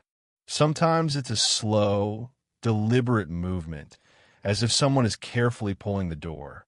Other times it's sudden and violent, doors slamming shut with enough force to rattle pictures on walls. The sensation of being watched. Guests consistently report feeling observed, even when alone in their rooms. It's not paranoia or imagination. It's a specific, intense sensation that someone or something is in the room with them, watching, present. Some describe it as oppressive. Others say it feels almost protective, as if whatever presence is there means no harm. Children's laughter and running feet. This is perhaps the most frequently reported phenomenon in the Marshall house. Guests hear children laughing, the sound of small feet running down hallways, bouncing balls, games being played. This happens at all hours, but seems most common late at night or in the early morning hours. The hotel doesn't typically allow children to run in hallways or play loudly late at night. Yet the sounds persist. Guests open their doors expecting to see children and find empty hallways. They call the front desk to complain about noise and are told no children are registered on their floor. The running footsteps have a distinctive pattern. Guests describe it as starting at one end of a hallway, running the length of the hall, sometimes giggling or laughing, and then abruptly stopping. One guest recorded the sound on his phone, capturing what he described as little feet in hard-soled shoes running on wooden floors, even though the hallways are carpeted. Who are these ghost children? The Marshall House's history as a yellow fever hospital provides a heartbreaking possible answer. Children were among the victims of the epidemics, especially in 1876, when the hotel was used to treat overflow patients from the main hospital. Young children, taken ill suddenly, dying far from home, perhaps never understanding what was happening to them. Would their spirits remain, still playing in the hallways of the place where they spent their final hours? Some paranormal researchers suggest that children's spirits are more likely to remain earthbound because they don't understand that they've died. They continue playing, running, laughing, unaware that they're no longer alive in the traditional sense. Is this true? Nobody knows. But the consistency of reports of children in the Marshall house, across decades, across hundreds of different guests who didn't know each other and had no reason to fabricate identical stories, suggests something is happening that defies easy explanation. Then there's Mary Marshall herself. Guests have reported seeing a woman matching Mary's description based on her portrait that hangs in the lobby. She appears in hallways, in the lobby, sometimes on staircases, wearing a dark dress of mid-1800s style, her hair pulled back, her expression stern but not unkind. She seems to be checking on things, walking through as if on a tour of inspection, and then she fades away. One notable incident involved a young girl staying at the hotel with her father. The child pointed to Mary's portrait and told her father she'd seen that lady in the hallway the night before. The father initially thought his daughter had glimpsed the painting earlier and was confused. But the child insisted she'd seen the woman walking down the hall, had said hello to her, but the woman hadn't responded. The father mentioned this to hotel staff, who smiled and said, "That's not the first time someone has reported seeing Mary." They weren't surprised. They weren't dismissive. They simply acknowledged that, yes, some guests report seeing the hotel's founder, still keeping an eye on her property over 140 years after her death. Joel Chandler Harris, the author who lived in the Marshall house during Reconstruction while writing his Uncle Remus stories, is believed by some to still be at work. The sound of an old-fashioned typewriter has been reported by multiple guests in room 301, which was Harris's room. Click, click, click, ding, the unmistakable sound of manual typewriter keys striking paper, the carriage return bell dinging. When guests investigate, they find no typewriter in the room. The sound seems to come from nowhere and everywhere simultaneously, as if someone in the room with them is typing away, working on a story that will never be finished, still chasing the right words long after death. There's also the Union soldier with the missing arm. Multiple guests have reported seeing a figure in Union blue early morning hours, usually on the first floor near the lobby. The figure appears to be searching for something, moving restlessly, one arm clearly missing. When guests approach or call out, the figure turns, looks at them with an expression of confusion or desperation, and then fades away. Is this a soldier seeking his amputated limb, still looking for the arm that was taken from him during emergency surgery over 150 years ago? The discovery of amputated limbs beneath the floorboards gives this ghost story a particularly poignant quality. And finally, there's the woman in the bathroom. Multiple female guests have reported encountering a ghostly woman in the ladies' restroom on the first floor. She appears in mirrors, standing behind guests who are washing their hands or fixing their hair. She's described as wearing a long dress, her hair styled in an old-fashioned way. Sometimes she's simply present, standing there, visible in the mirror but not in the room itself. Other times, she seems more interactive, appearing to fiddle with the lock on bathroom stall doors or turning faucets on and off. One guest reported making eye contact with this figure in the mirror, watching as the ghostly woman smiled sadly and then vanished. The experience was so unnerving that the guest refused to use that restroom again during her stay. The sheer variety and consistency of reported phenomena at the Marshall House is what makes it such a compelling case for paranormal researchers. This isn't one ambiguous occurrence that could be explained away. It's hundreds of reports from different people over decades describing similar or identical experiences in specific locations. Room 414 consistently smells like decay and has pacing footsteps. Room 314 has cold spots and whispers. Room 202 has the chest pressure sensation. The hallways have children running and laughing. The lobby has Mary Marshall's inspection rounds and the one-armed soldier. The first floor bathroom has its mysterious woman. These patterns suggest that if the Marshall house is haunted, the hauntings are not random. They're tied to specific locations, perhaps to specific traumas, perhaps to specific individuals who died in those spaces. But are they real? That's the question every skeptic asks, and it's a fair question. Let's examine some of the specific documented guest experiences told in their own words and see what we can learn. Guest encounters and personal stories. I'm going to share several detailed accounts from Marshall House guests, compiled from reviews, blog posts, paranormal investigation reports, and interviews. These are real people describing real experiences. I've included these accounts because they provide specific details that paint a vivid picture of what staying in a haunted room might actually be like. Account 1. Room 414, August 2022.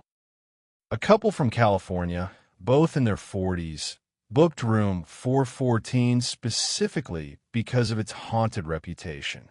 They're curious about the paranormal, but not firm believers. They bring a digital voice recorder and an EMF meter, amateur ghost hunting equipment purchased online. They're approaching this as an adventure, something fun to tell friends about. The first night is uneventful. They sleep well. No strange smells, no unusual sounds. The husband jokes that maybe the ghosts are on vacation. The second night changes everything. Around 2 a.m., the wife wakes suddenly. There's no gradual stirring, no slow climb back to consciousness. She's instantly, completely awake, as if someone had flipped a switch. Her first thought is that she heard something, though she can't identify what. Then she smells it, the smell everyone talks about. It's overwhelming, filling the entire room, the smell of something dead and rotting. She gags, covering her nose and mouth with the sheet. Next to her, her husband is still asleep, snoring softly. She shakes him awake. "Do you smell that?" He's groggy, confused. "Smell what?" "That. Can't you smell it? It smells like something died in here." He sits up, inhales deeply, and his expression changes. "Oh my God, what is that?" They turn on the lights. The smell is even stronger with the lights on, as if whatever is causing it wants to be acknowledged. They check the bathroom, thinking maybe there's a plumbing issue. Nothing. They open the windows. The fresh air from outside makes no difference. The smell persists, thick and sickly sweet. Then they hear it. Footsteps. Heavy boots on wood, even though the floor is carpeted. The steps are pacing, moving from the window to the bathroom door, then back to the window, back to the bathroom. Around and around. The pattern never varies. They look at each other. The husband grabs his phone, starts recording video. The wife gets the voice recorder, turns it on, sets it on the nightstand. "Is someone here?" she asks. "Can you tell us who you are?" The footsteps stop. Complete silence. Even the usual hotel noises, the air conditioning, the distant traffic from Broughton Street, everything seems muted. Then, so clearly they both hear it, a man's voice, rough, "Pain, hurts." That single word. They play back the recording later. The voice is there, exactly as they heard it. "Hurts," clear as day. The footsteps resume. The couple sits on the bed, holding hands, too frightened to sleep, but also too fascinated to leave.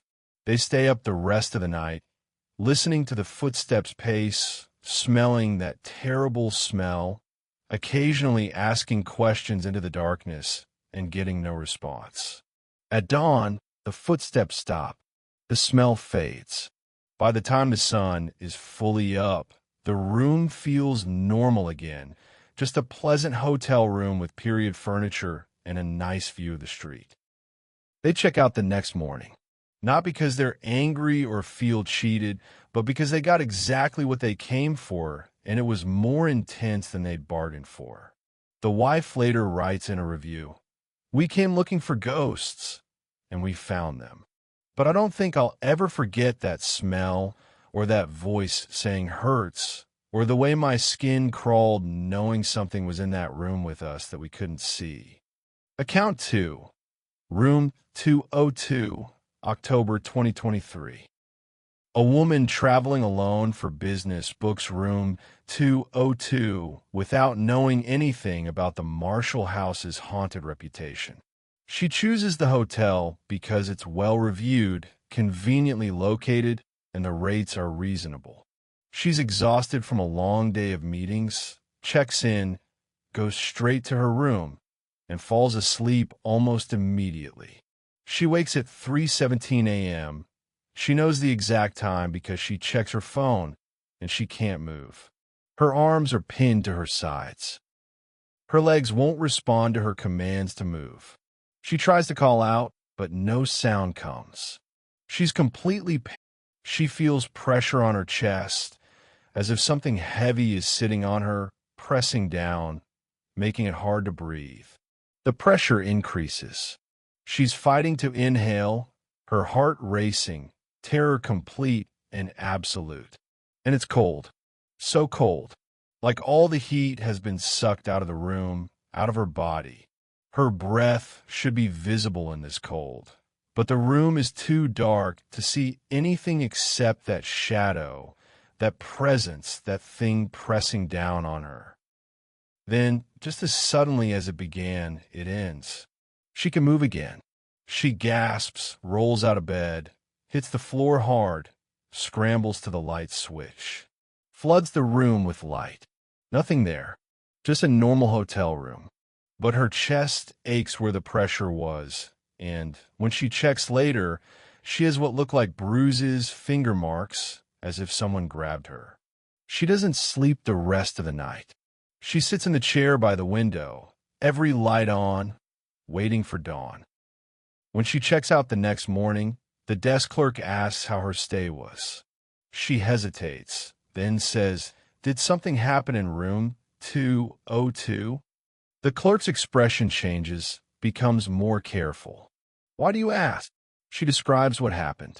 The clerk nods slowly. "You're not the first person to report something like that in that room. I'm sorry you had a frightening experience. We can certainly move you to a different room if you're staying another night." The woman declines. She needs to get back home. But later, she researches the Marshall House and discovers its history, its hauntings, its reputation. She posts about her experience on a travel review site, and the comments fill with other people saying they've had similar experiences there, that the Marshall House is known for this, that she should have been warned.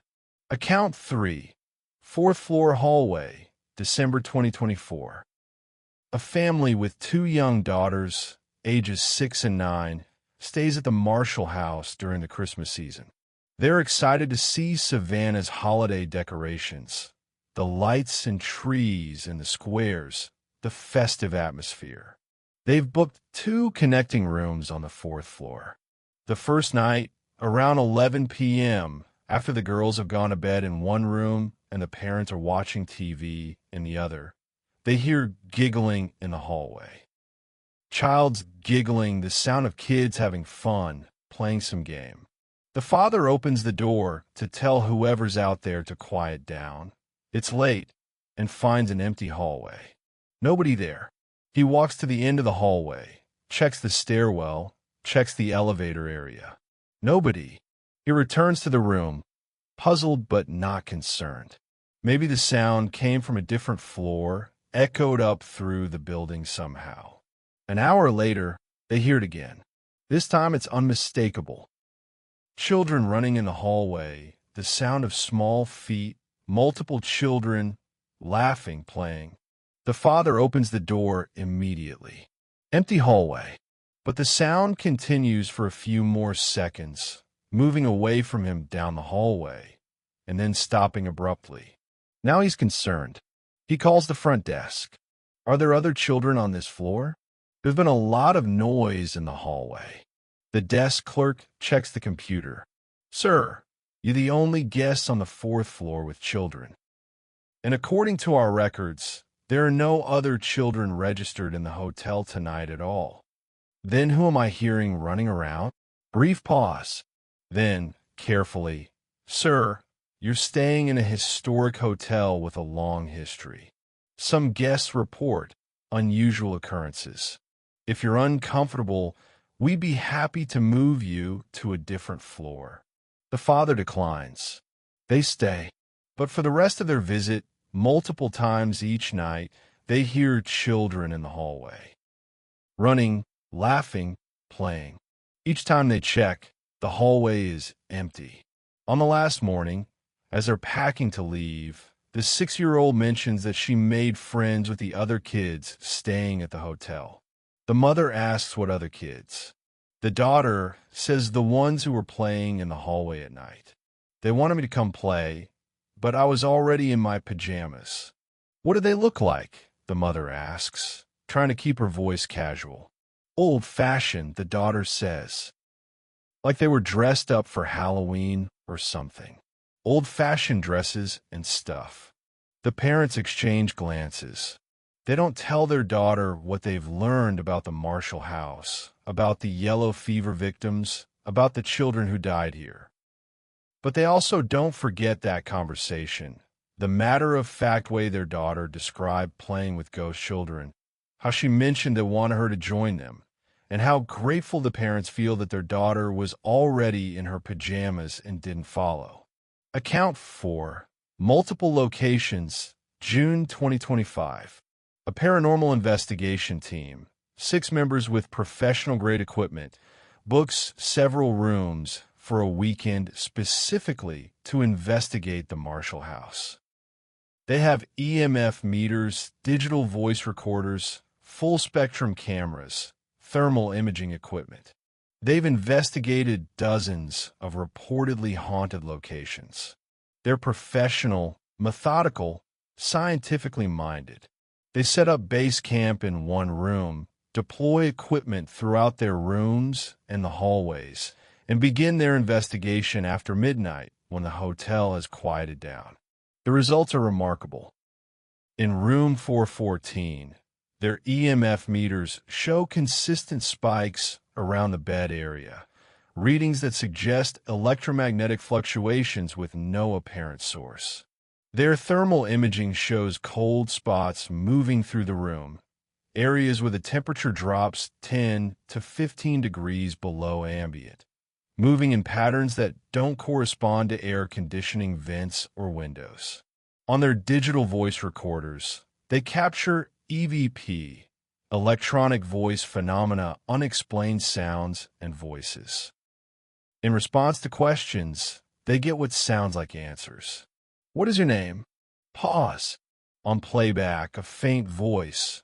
Thomas. How did you die? Longer pause. Then barely audible shot. In the hallway, their cameras capture multiple anomalies. Orbs moving with what appears to be intelligent direction. Not random floating, but deliberate movement from one end of the hall to the other. Shadow figures briefly visible in infrared. Humanoid shapes that appear for a few seconds and then vanish.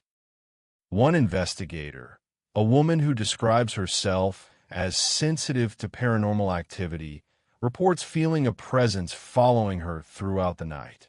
It wasn't threatening, she says later, more like someone curious about what we were doing. I got the impression of a woman, older, watching us, maybe a little annoyed that we were disturbing things, but not angry. By 4 a.m., all 6 investigators are exhausted. The constant activity, the stream of anomalous readings on their equipment, the voices and sound they're capturing, it's overwhelming. One investigator says, I've investigated for 15 years, and I've never seen this level of sustained activity. Whatever's here, there's a lot of it, and it's active. They review their evidence over the following weeks. Hours of video, hundreds of still photos, audio recordings, EMF data. Not everything they captured has a paranormal explanation. Some of the readings can be explained by electrical wiring in the walls, by cell phone interference, by normal building sounds amplified by the recorder. But some can't be explained. The voices responding to questions. The cold spots moving against air current patterns. The shadow figures captured on multiple cameras simultaneously. The consistent spikes in EMF readings around the bed in room 414. They published their findings online, along with audio and video evidence. The response from the paranormal community is immediate and enthusiastic. The Marshall House, already well known in ghost hunting circles, becomes an even more desirable investigation site. These accounts, and hundreds more like them from the Marshall House's guest book and online reviews, present a puzzle. Are all these people lying? Having shared delusions? Experiencing mass hysteria? That seems unlikely. These are regular people, business people, families, couples, solo travelers, paranormal investigators, some believers, and some skeptics. They don't know each other. They're visiting at different times, in different seasons, booking different rooms. Yet their reports show remarkable consistency. The smells appear in specific rooms, especially room 414. The footsteps are almost always described as boots, pacing, restless. The children's laughter and running feet happen throughout the building, but concentrate on the third and fourth floors. The sensation of being watched, of presence, is reported across all floors. If these are hallucinations, they're extraordinarily consistent hallucinations across hundreds of different people. If they're fabrications, hundreds of people would have to be coordinating their stories, which makes no sense. That leaves us with other possibilities. Perhaps these experiences are real in some sense. Perhaps the Marshall House, with its layers of tragedy and death, with its physical remains of wartime surgery discovered beneath the floorboards, with its use as a yellow fever hospital where hundreds died, perhaps this building has become something more than just bricks and wood. Perhaps it's become a repository of memory, of trauma, of emotions so powerful they somehow imprinted on the physical space. Or perhaps, as many believe, the Marshall House is genuinely haunted by the spirits of those who died here, who suffered here, who for whatever reason haven't moved on. Before we can fully evaluate these possibilities, we need to understand the science, or perhaps the philosophy, of why certain places might become haunted while others don't. We need to explore what paranormal researchers believe about hauntings, how they categorize different types of phenomena, and why hospitals in particular seem to be prone to paranormal activity. The science and history of haunted places. I'll start by acknowledging something important. There is no scientific consensus that ghosts exist. Mainstream science does not accept the existence of paranormal phenomena. There's no testable, repeatable experimental evidence for spirits or hauntings that would meet the rigorous standards required for scientific validation. But that doesn't mean nothing is happening. When hundreds of people report similar experiences in the same location, when these reports are consistent across decades, when the phenomena follow patterns that suggest intelligence or intention, we have to consider possibilities beyond simple fraud or mass delusion. Paranormal researchers, people who study reported hauntings despite the lack of mainstream scientific acceptance, have developed frameworks for understanding what might be occurring. These frameworks aren't scientific in the strict sense, but they represent attempts to categorize and make sense of reported phenomena. The most fundamental distinction paranormal researchers make is between residual hauntings and intelligent hauntings.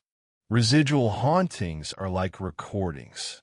Something traumatic or emotionally significant happened in a location, and somehow that event imprinted on the environment.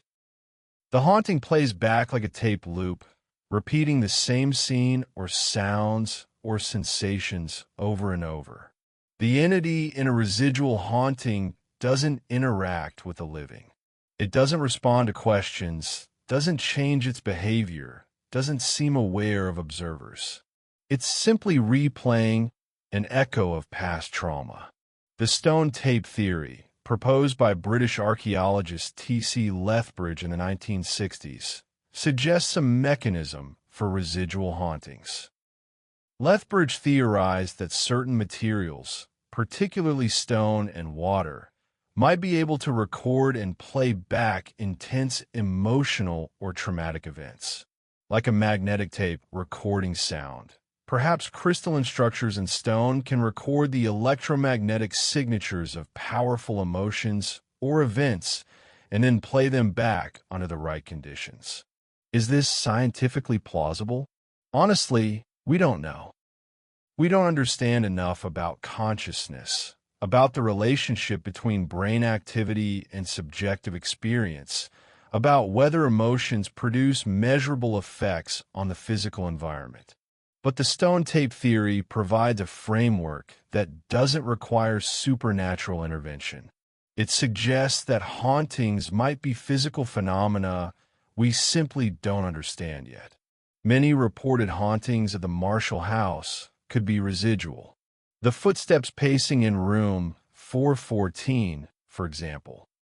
If a wounded soldier spent his final days pacing that room, unable to sleep because of pain, the pattern of his movements could have imprinted on the space. Guests aren't hearing an actual spirit. They're hearing a playback, an echo. Similarly, the children running in the hallways might be residual. If yellow fever-sick children played in those halls during their final healthy moments, before the disease took them, their laughter and footsteps could be imprinted, replaying endlessly. Residual hauntings, if they exist, would explain why many ghosts seem unaware of the living. They're not actually there. They're recordings, echoes, imprints of the past. But not all reported phenomena at the Marshall house fit the residual model. When guests report that faucets turn on and off repeatedly through the night, that suggests intention, not just playback. When digital voice recorders capture what sound like answers to questions, that suggests intelligence, interaction.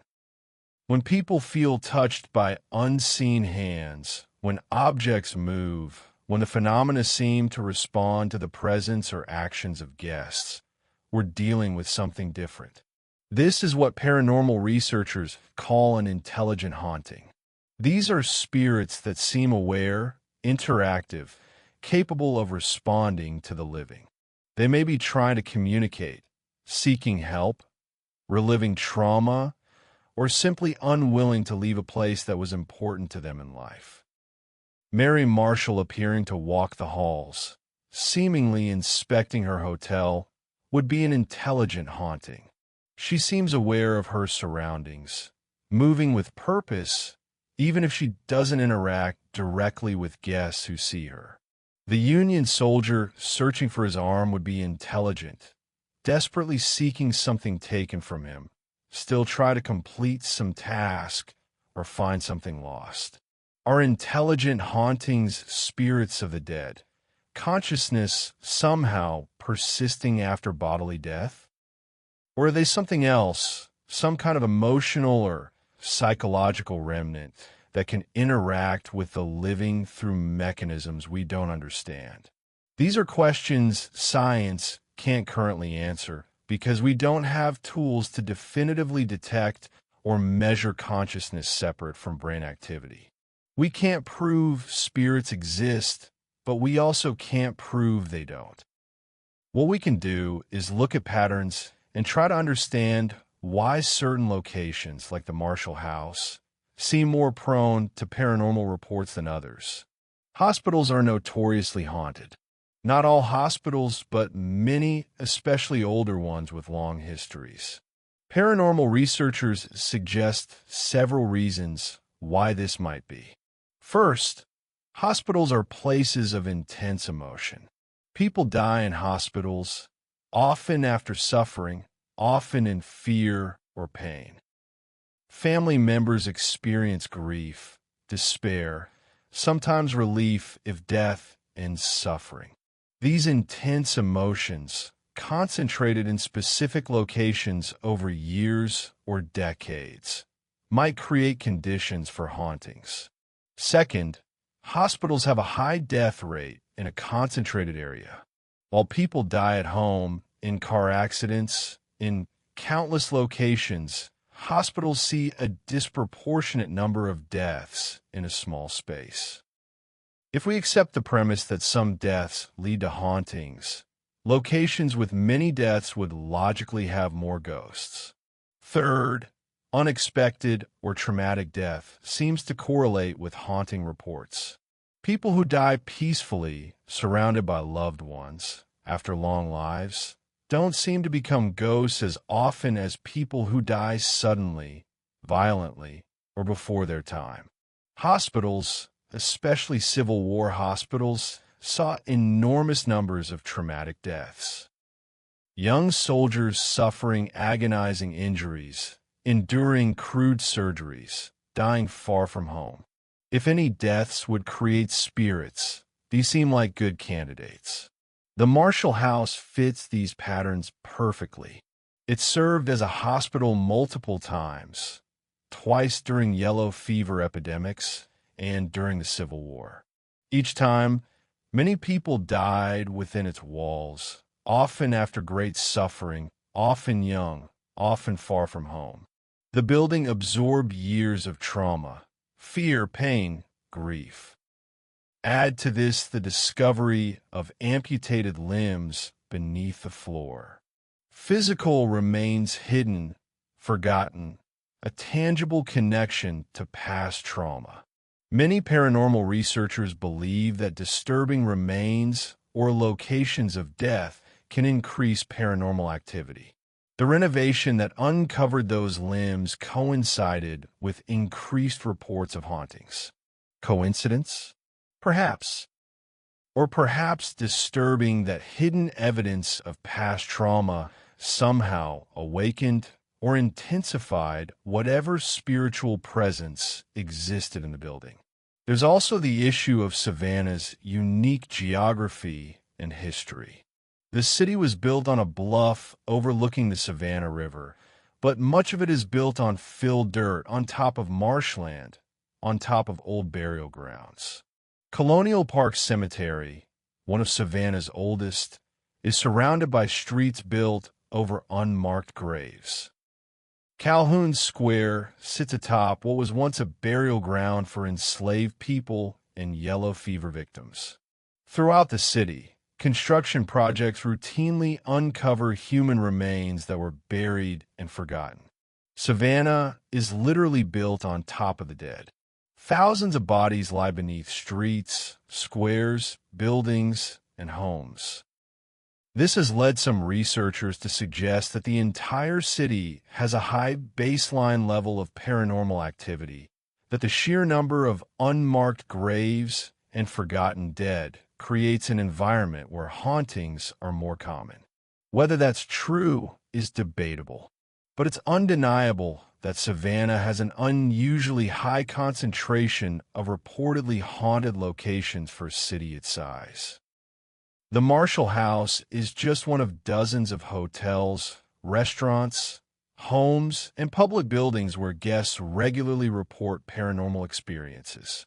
Finally, there's the question of why some people experience paranormal phenomena while others don't. Two people can sleep in the same room on consecutive nights, and one will report intense paranormal activity while the other sleeps peacefully and experiences nothing unusual. Paranormal researchers sometimes invoke the concept of sensitivity. Some people, they suggest, are more attuned to paranormal phenomena, more receptive, more able to perceive subtle cues that others miss. This might be electromagnetic sensitivity, heightened intuition, or some quality we don't have terms for yet. Skeptics point out that this is a convenient explanation that can't be disproven. If you don't experience anything paranormal, you're just not sensitive. If you do, you are. It's circular reasoning.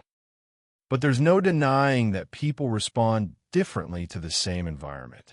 Maybe some people are more suggestible, more likely to interpret ambiguous stimuli as paranormal. Maybe some people have psychological traits that make them more prone to vivid experiences in liminal states between sleep and waking. Maybe sensitivity is real and some people can perceive phenomena others can't. Or maybe the phenomena itself is inconsistent. Maybe ghosts, if they exist, aren't always present, aren't always active. Maybe the conditions have to be right for paranormal phenomena to occur. Maybe on some nights room 414 is just a hotel room, and on other nights something else is there.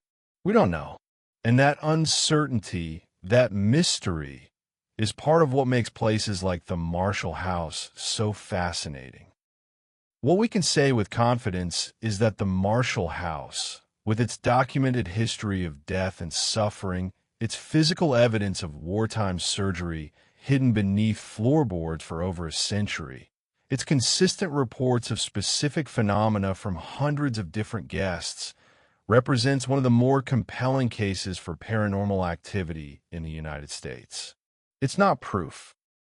Nothing short of reproducible, controlled scientific study could provide proof, and the very nature of reported hauntings makes such study extraordinarily difficult. But it's evidence of something. What that something is, whether spirits or psychological phenomena or environmental factors we don't understand, remains open to interpretation. Let's turn now to how the Marshall House exists in the present day, how it balances its history and reputation with the practical needs of operating as a modern hotel. The Marshall House in modern times. Walk into the Marshall House today and you'll see a beautiful, meticulously maintained historic hotel that seamlessly blends 19th century charm with 21st century amenities. The lobby features the original architectural details, exposed brick walls, elegant wooden staircases, period furniture, and gaslights carefully reproduced to match the originals. Behind the front desk hangs the famous portrait of Mary Marshall, painted in 1830 by artist Peter Lawrence, acquired from the estate of Jim Williams, the central figure in Midnight in the Garden of Good and Evil. The hotel's 68 guest rooms and suites are individually decorated, each with its own character, but all maintaining period-appropriate aesthetics. High ceilings, crown molding, large windows, antique furniture mixed with comfortable modern beds, flat-screen TVs discreetly placed, Wi-Fi throughout. The bathrooms feature both modern plumbing and, in some rooms, original clawfoot tubs from the 1880s. The Marshall House offers amenities typical of upscale hotels. Complimentary breakfast each morning, evening wine, and hors d'oeuvre service, a cozy library where guests can relax, concierge services, 45 bistro restaurant on the premises serving Southern-inspired cuisine. The location on Broughton Street, in the heart of the historic district, means guests can walk to most major attractions, shops, and restaurants. By all measures, it's simply a very nice hotel in a convenient location with beautiful historic architecture. Many guests book rooms having no idea about the haunted reputation. They choose the Marshall House for its reviews, its location, its character, and have perfectly normal, pleasant stays. They enjoy breakfast, explore Savannah, sleep soundly, check out satisfied. But the hotel also embraces its other identity as one of Savannah's most haunted locations.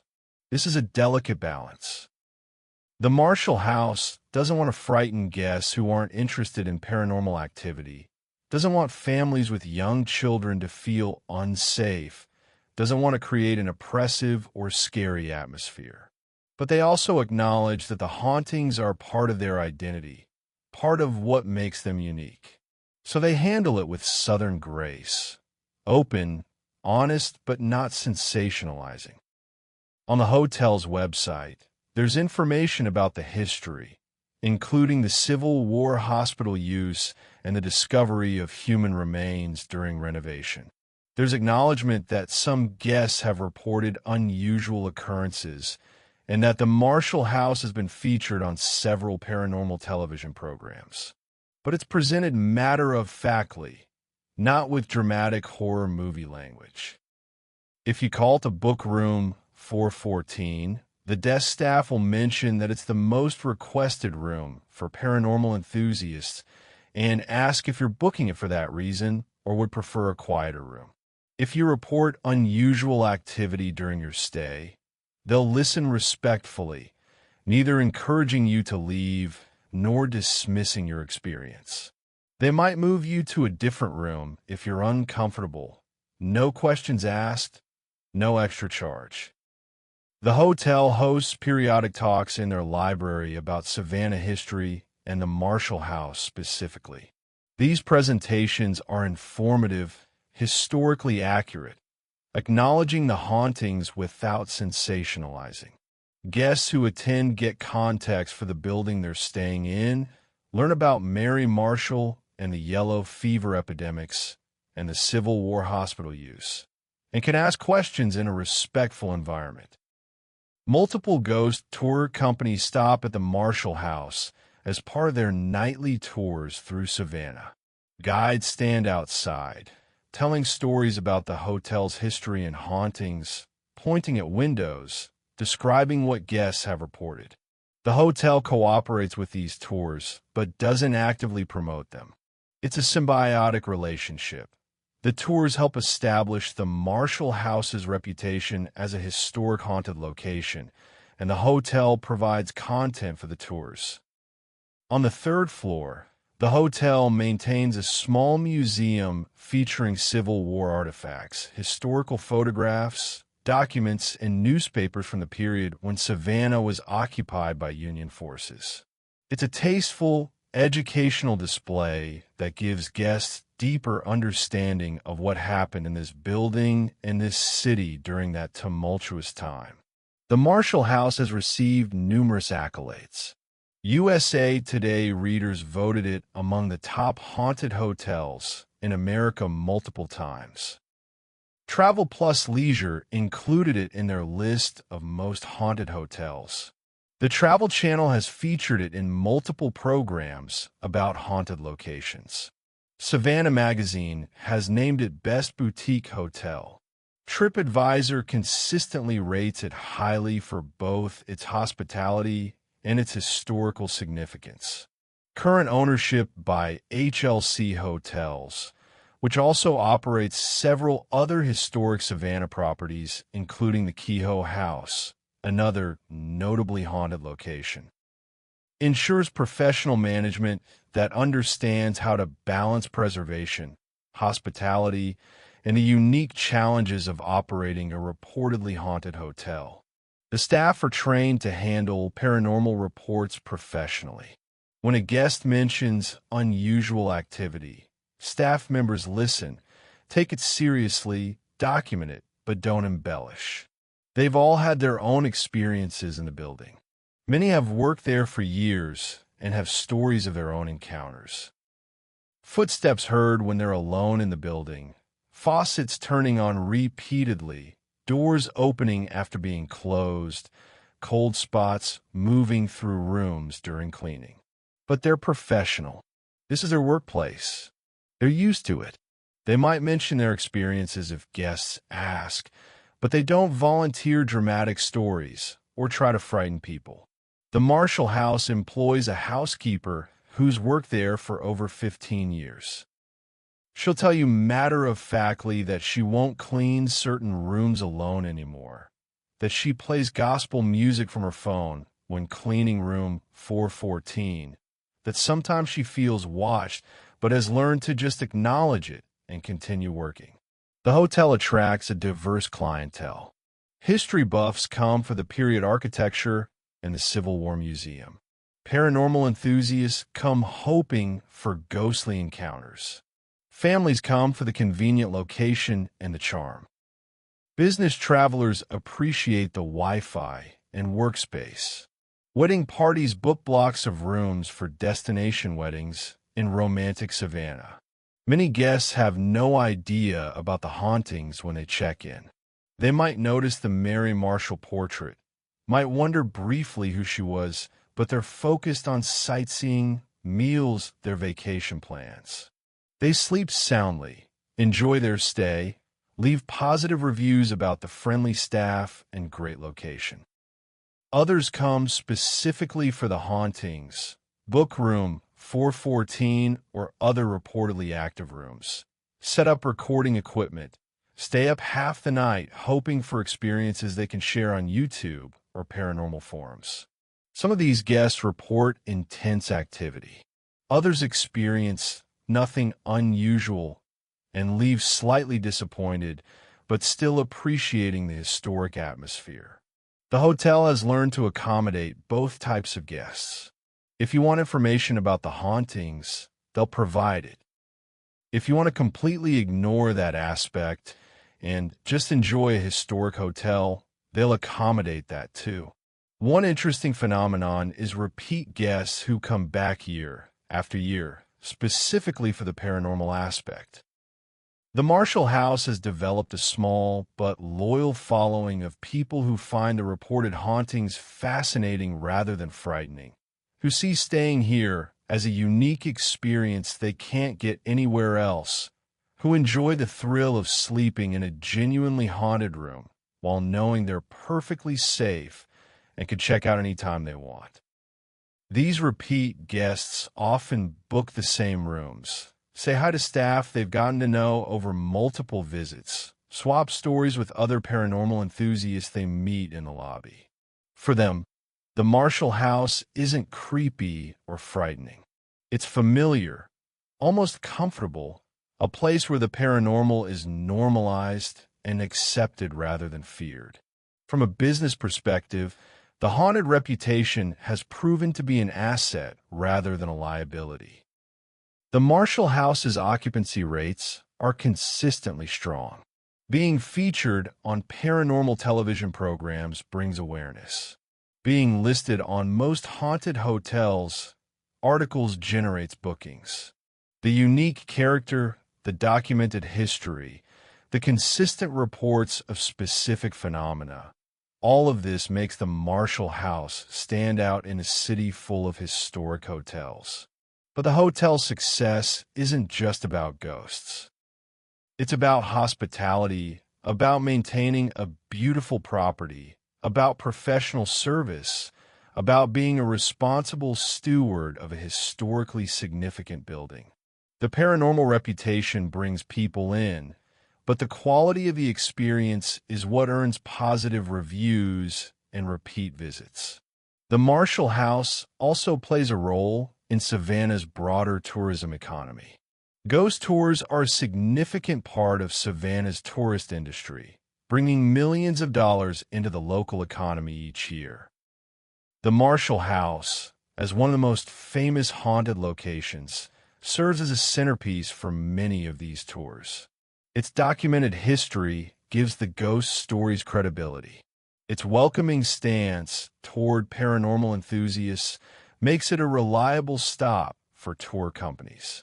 Some might argue that the hotel is exploiting tragedy, turning suffering and death into a tourist attraction.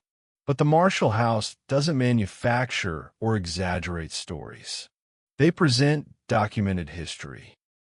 Yes, this building served as a yellow fever hospital where many died. Yes, it was a Civil War hospital where amputations were performed. Yes, human remains were discovered beneath the floors during renovation. Yes, many guests have reported unusual phenomena. These are facts. Acknowledging them, preserving this history, allowing guests to connect with the past in a visceral way, this isn't exploitation. It's memory. It's recognition that the people who suffered and died in this building mattered, that their stories deserve to be told, that history includes uncomfortable truths about disease and war and death. As one longtime employee put it, the Marshall House has seen a lot of sadness, but it's also seen joy, celebrations, life continuing. We honor all of it. If there are spirits here, and honestly, I like to think they're comforted that people still remember that this building is loved and cared for, that their stories haven't been forgotten. That might be the most important aspect of the Marshall House in modern times.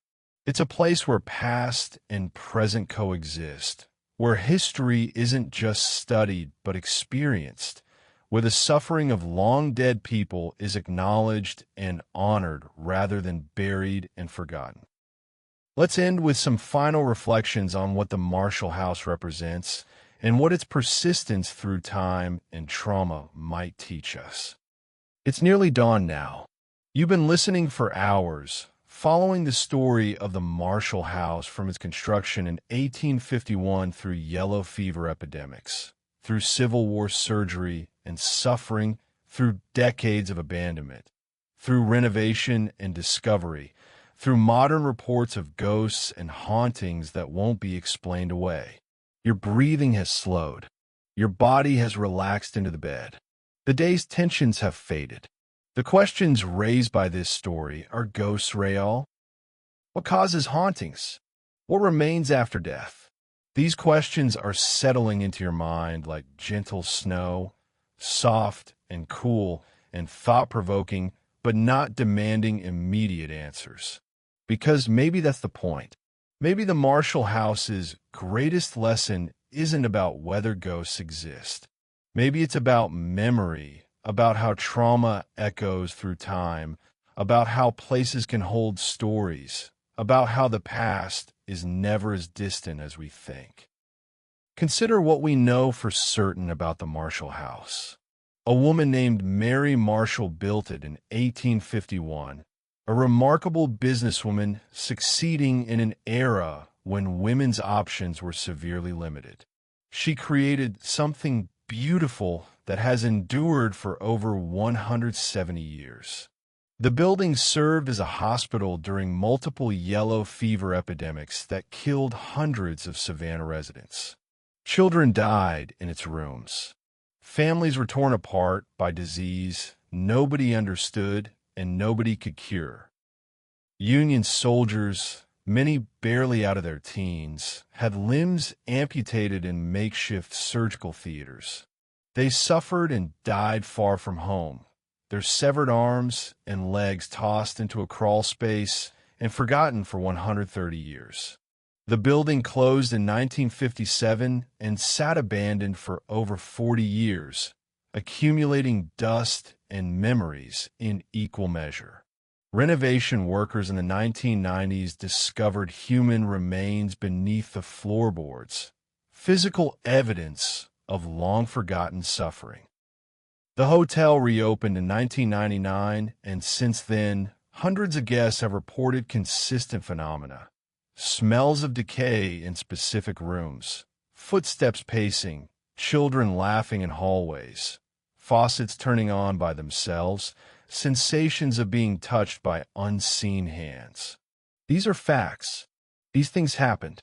How we interpret them, what conclusions we draw, whether we believe in ghosts or prefer naturalistic explanations, those are matters of personal belief. But the Marshall House stands as a reminder that history isn't abstract. It happens to real people in real places. And those people, their joys and sorrows, their triumphs and suffering, they leave marks. Whether those marks are merely psychological and cultural, memories passed down and stories retold, or whether there's something more, something that can be felt and heard and smelled by visitors more than a century later. That's the mystery. What I find most moving about the Marshall House isn't the ghost stories themselves, though they're fascinating. It's what they represent. They represent refusal to be forgotten. The yellow fever victims, the amputated soldiers, the children who died far from home. They should have been forgotten. History usually forgets ordinary people.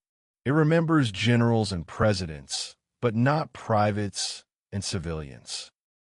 Yet somehow, through reported hauntings or through cultural memory encoded in ghost stories, or through whatever mechanism you choose to believe, these ordinary people are remembered. Guests in room 414 remember the soldier pacing, unable to find rest. Families in the hallways remember the children who played there during the last healthy days of their short lives. Workers in the lobby remember Mary Marshall, still checking on her hotel, still engaged with the place she built. In death, These people have achieved a kind of immortality. Not the grand immortality of history books, but a different kind. The immortality of story, of presence, of continued existence in the memories and experiences of the living. Perhaps that's all ghosts really are, or all they need to be. Memories so powerful they refuse to fade. Stories that demand to be told. Places that hold pain and joy with equal tenacity and occasionally let those emotions surface, reminding us that history is made of human experiences, human suffering, human resilience. The Marshall House has endured yellow fever, war, economic collapse, decades of abandonment, renovation that literally tore up its floors. And it's still here, still beautiful, still functioning, still welcoming guests, still, apparently, home to those who died within its walls. There's something deeply American about that persistence. This country has always been haunted in every sense of the word. Haunted by the enslaved people who built so much but received so little. Haunted by the indigenous peoples displaced and destroyed. Haunted by the young men sent to die in countless wars. Haunted by epidemics and disasters and all the suffering embedded in our progress. The Marshall House embodies that haunting. It doesn't let us forget. Every faucet that turns on by itself, every child's laughter in an empty hallway, every cold spot moving through a room, they're all reminders. The past isn't past. It's here with us, in our buildings, in our cities, in the ground beneath our feet. As you drift towards sleep now, let that thought comfort you rather than frighten you. You're not separate from history. You're part of it. The stories of the past connect to your story. The people who suffered in the Marshall House were people like you, trying to live their lives, not knowing what would happen next, just doing their best. And maybe if places like the Marshall House really are haunted, if some part of consciousness really does persist after death, then those people, those spirits, they're not trapped or tortured. Maybe they're just still present, still connected to a place that mattered to them, still part of the ongoing story. Sleep now. Rest easy. Tomorrow you'll wake, and the mysteries will remain mysteries. The Marshall House will still stand on Broughton Street in Savannah, welcoming guests, housing ghosts, holding history. And somewhere in its hallways, perhaps a child will laugh, or footsteps will pace, or a faucet will turn on by itself. Reminders that what remains after the war, after the epidemic, after death itself, is memory and story and connection. And that might be enough. That might be everything. Thank you so much for joining me on this journey through the history and haunted stories of Marshall House. I hope you found it fascinating, thought-provoking, and perhaps, in the best sense, a little unsettling. If you enjoyed this episode of Mysterious Sleep Stories, please consider subscribing to our channel. Click the subscribe button and turn on notifications so you never miss a new story. We release new episodes regularly, exploring mysteries, historical riddles, and strange and unexplained stories, all designed to accompany you on your journey to falling asleep. I'd love to hear from you in the comments. Where are you listening from tonight? What time is it there when you fall asleep? Have you ever visited Savannah or stayed at Marshall House? Have you had your own paranormal experiences in historic buildings or other places? Share your stories with us. This community thrives on your participation, and I read every comment. Also, let me know what topics you'd like to hear about in future episodes. Are there any specific historical mysteries that fascinate you? Are there any specific haunted places you'd like us to explore? What kinds of stories help you sleep better? Your suggestions determine what content we create, so please share your thoughts. If you want to support the channel beyond subscribing, please like this video and share it with friends who might like it. Our community is word of mouth, and every share helps other people discover these stories. Remember, Mystic Sleep Tales is here for you every night, a companion in the dark, a voice telling stories as you drift off to sleep. Sweet dreams, dear listeners. May your sleep be peaceful, your dreams vivid, and your curiosity about the mysteries of history never be fully satisfied. Remember, tomorrow is the first day of the rest of your life. Until next time, sleep well.